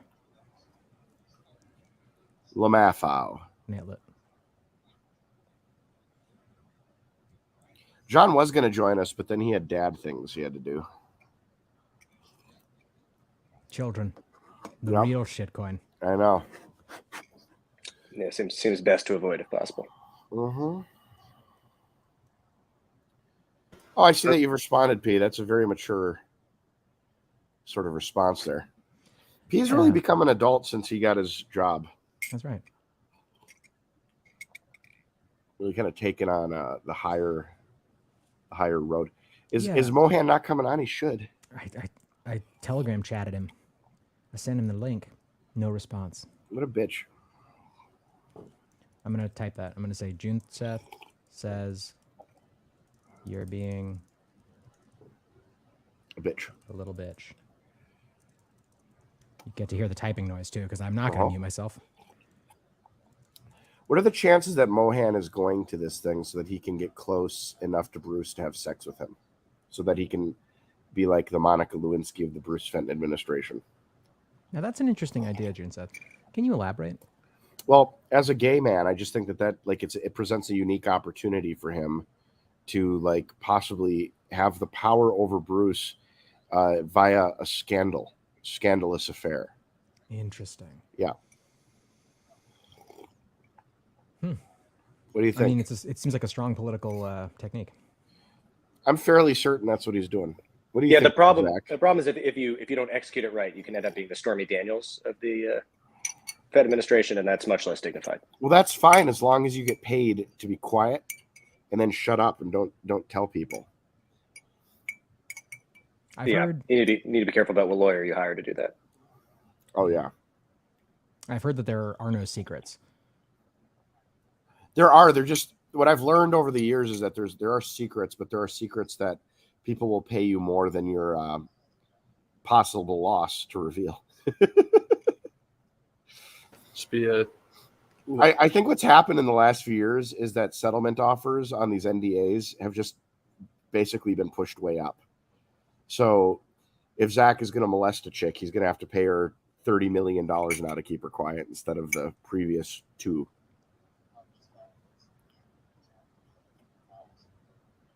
Right, Zach?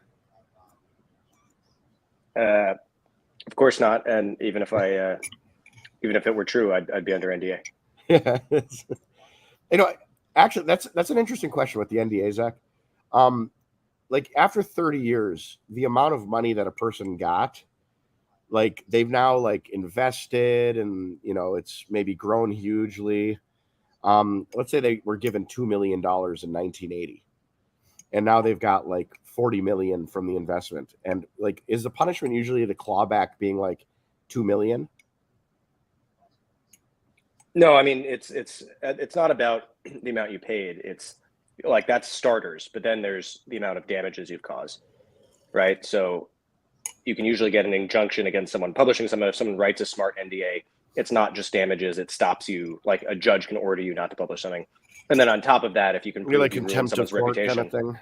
Yeah, you can do like the Johnny Depp, right? Like the leaking this thing actually hurt me, and you agreed not to do it. Oh, okay.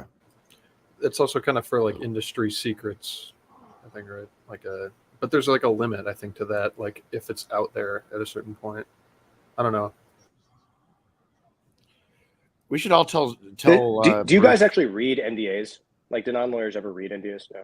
I do for all the sexual NDAs that I make people sign. I make sure to read them before I have them sign them.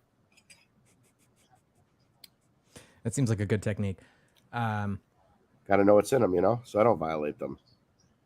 Yeah, I make a practice of it, or at least I make sure that I have given them to like legal counsel so that they can tell me like, this part says you lose your right toe if that kind of thing. I just made sure to sign them all when I was underage. Good call. Good call. I mean, I only sign them, or I only read them, Zach, if I'm signing them. Oh yeah, Jesus. Yeah, I mean, it'd be pretty weird to just like read NDAs for fun, just like an NDA aficionado. I feel like if you're reading NDAs for fun, you're probably not reading NDAs. I guess it's obvious, implicit that you're only reading the ones that you're going to sign. I definitely went through a phase where I forget what the website is, Zach, where like you can look up like all the various permutations of specific clause types. You know what I'm talking about? I'm sure there's a million of them, but like there's one. LexisNexis. No. But It's no, like, Law Insider is the most yes, popular Law one. Insider. I was in some high stakes contract negotiation, and my legal counsel made the mistake of being like, "Oh yeah, check out this website," and I just spent like hours looking through because the nuances. I mean, it gets spicy, man. And then I go back and I'd be like, what does this mean? What does this mean? I'd be like, do you really want to pay me to answer this question for you? And I'd be like, no, I don't. But maybe, for friends on the side, if I did some favors for you, and I kind of like winked weirdly, and he's like, I'm no longer comfortable being your legal counsel. And I was like, well, you shouldn't have signed the NDA. Then you said then you had to sign an NDA to not ever talk about what you did to him next. I'm not saying that's what happened, but I am strongly implying it. It's a good thing that this recording is going to exist in perpetuity forever. And the world will change. The word like bubble butter will become like some kind of racist statement, and we'll get NDA is going to be the next thing that's like just anything, canceled. just How anything. dare like you? Bald white men. Yeah. Another thing I'm surprised how often people insist on is not just an NDA, but also non-disparagement clause. It's like you can't say anything mean about me. Yeah, I actually have had to. People really care about that shit. Yeah, I've had to. I used to care about that. I think a large difference between like countries now is libel and slander laws. Like I was looking at like Japan's libel laws, very interesting. Like it could be true, you just can't say it about somebody anyway. That's England. I've been doing a podcast with Isabella Kaminska, and I will tell you, she is afraid to say anything funny. The English are afraid to say anything because they can get sued for fucking everything. It's crazy because I feel like British humor for so long was so on the nose. Like it was like painfully. Yeah, just blow it right into the mic, Jinseth. Just really get it in there. I have COVID. I want the world to know what it's like. ASMR COVID. Yeah. Thank you for your service, Jinseth. Yeah, you're welcome. A little more bass, though.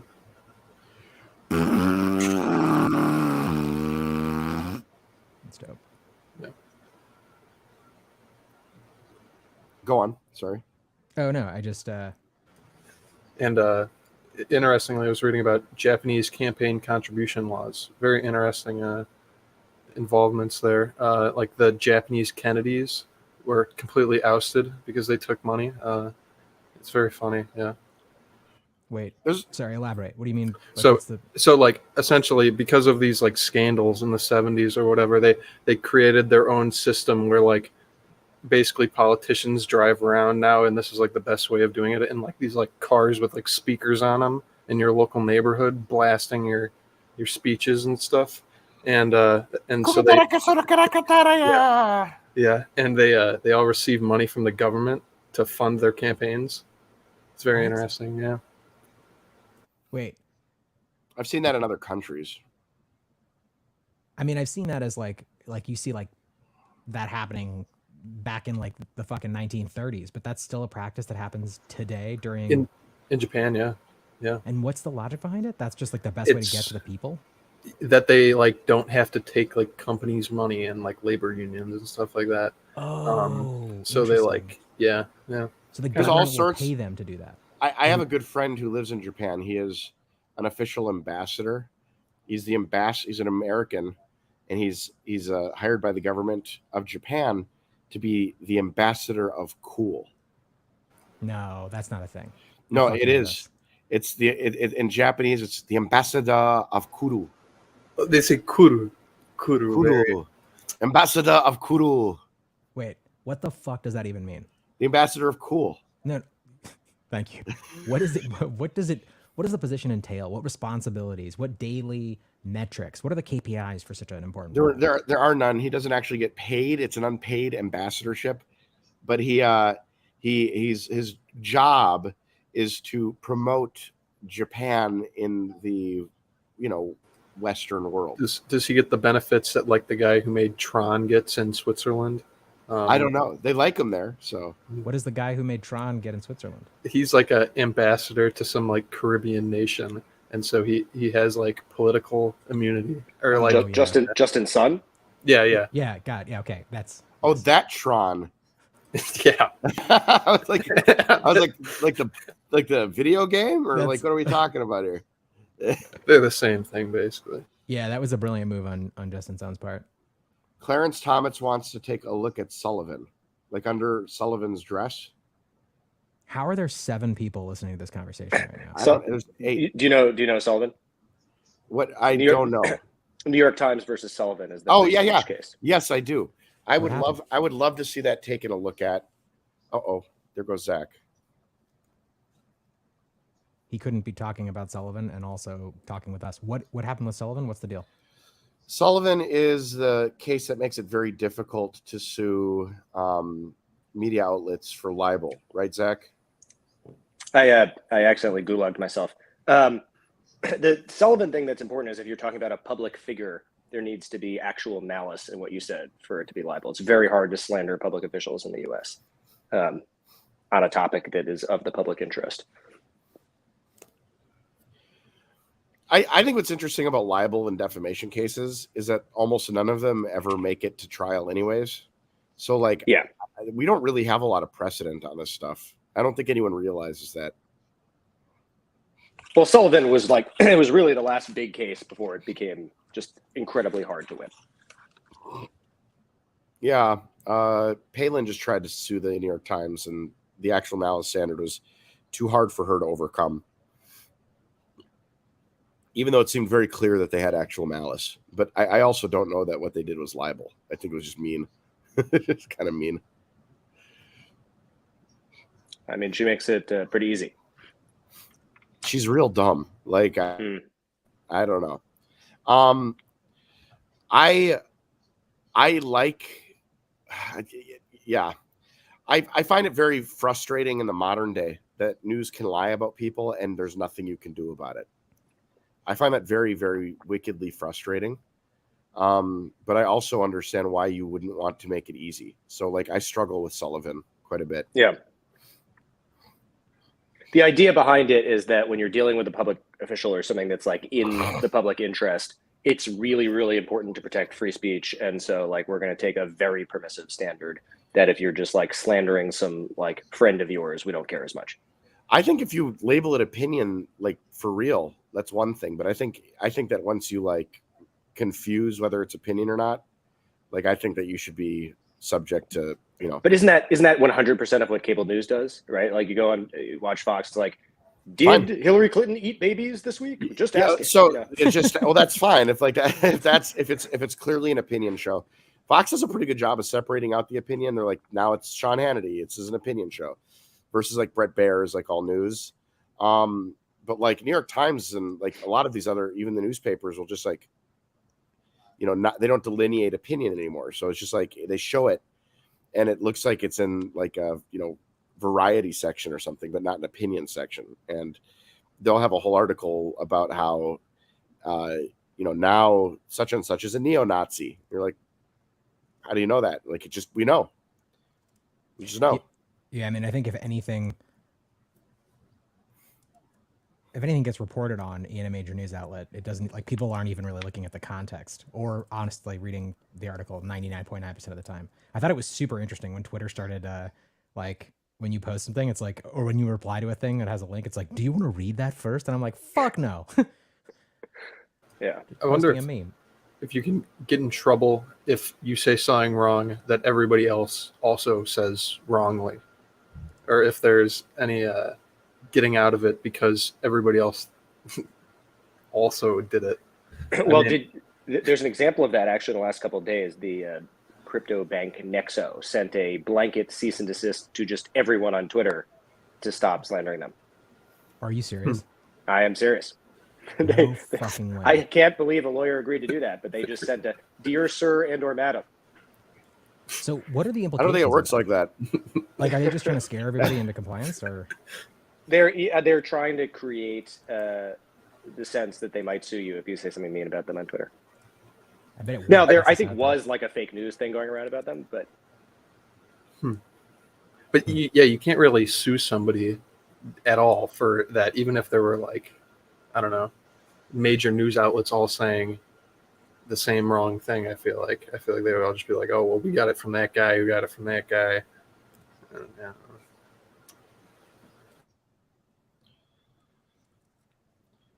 P Mumbling Bearded Freak says that everything will be here in perpetuity until my channel gets banned and everything gets removed. So like 17 more minutes. Yeah. You got like, I violated all of the rules last time in our live stream when I was handling guns. Oh no, are you not allowed to do that? That doesn't. Apparently, surprise like me. one very specific one is like you cannot fondle guns on live streams. Interesting. This will be great evidence for when they casually refer to me in the New York Times as a far right extremist. Yeah. You know what? If you want, Zach, when I will take that case on your behalf. I'll sue them. Oh, excellent. That'll be good. I Zach want will to be whispering in your ear like, pro bono. He'll be like, I'm doing this for free. Don't tell me what to do. I'm the lawyer. He'll be like, actually, I'm the lawyer in this relationship. Shut the fuck up. This is all happening live in court. Objection, Your Honor. Zach, what is it? What's the objection? Foundation. Have you ever actually seen someone say, Zach, in court, like, watch yourself, counselor? Oh, yeah. Like, what about like, all right, I'll allow it, but watch yourself, counselor? Like, what about that specific phrase? I'm pretty sure. I mean, I spent 2 years sitting in a courtroom watching proceedings all day.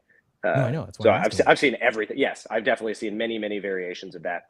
I've seen crazy stuff in courtrooms. I've seen families on either side of a murder trial like come very close to blows, and like the marshals have to hold them apart. I've seen a different murder case where like, you know, the evidence was pretty clear. I was working as an investigator at the time. This was a client of mine, and our theory of the case was that it was mistaken identity. There was a murder that happened, but it wasn't our guy at all. But then the coroner report came back, and the dead guy's blood was all over my client's pants, and that was a thing that had to be explained at his trial. And the lawyer I worked for got up and said that the defendant planted the evidence, and the dead guy's mother got up and started screaming. Like you see crazy stuff in courtrooms. Whoa. Okay, hold that thought. My dog is barking. I'll be back. I think in these like battles of ideas type of jobs, like life imitates art a lot, and like so like probably you could make some argument appealing to like Star Wars or something like that and get somewhere. I don't know if you watch South Park, but there's the Johnny Cochran Chewbacca defense is one of the classic South Park jokes. No, I haven't heard that. He just gets up and starts talking about Chewbacca, and that's somehow works. But yeah, he was able to get OJ off, which is pretty impressive. That's great. Yeah, it's pretty impressive the people that like spend all day litigating, especially like public defenders, people where you just like you have no prayer. All the evidence is against you, and your job is to like get up there day in and day out and like try and do your best. And I think those are amazing people, but it could not be me. I mean, but I feel like even if you don't have a chance, you still kind of do, which is like, I don't know. I mean, maybe if you go to trial, but who knows how that'll work. Yeah. I will say, Zach, I'm noticing a lot more public defenders being little bitches and like not wanting certain cases lately. Interesting. Like I think for example, the Nicholas Cruz team had to be admonished by the judge for like fucking with his case. Was he one of the school shooters? Yeah, he's the one in Florida. Yeah, well, it depends what you mean by fucking with his case, right? If he is your client, like, and he wants to go to trial on some crazy, like, it is your job to really try and persuade him. Like, insanity defense might be the way to go. Yeah, he's pled guilty, and they're just doing a trial for sentencing. Yeah. Definitely hard to defend those people, but at least in my experience, the public defenders are like, they're hardcore. They are like the most ideological, and like, it's great. I think that used to be true. I'm weirded out by this current generation of like public defenders because that has not been my experience with some of the new ones. Not that I'm like meeting a ton of them, but just like watching Just and hearing hanging them. out at the. Yeah, hanging out at the courthouse, you know. Mohan responds and says he's literally in the audience at the debate, as if it's still happening. And you should live stream it. I don't think it is. I don't know what he means. My friends, I have to go. My dog is going crazy because it wants food, and I suppose I have to be a good dog owner. I have to go save my wife from COVID. I actually also have a call at 8. So, all right, guys, broadcast ending. Nice to meet you, Jack. Nice to meet you. Always. See you tomorrow, Jinseth. Yep.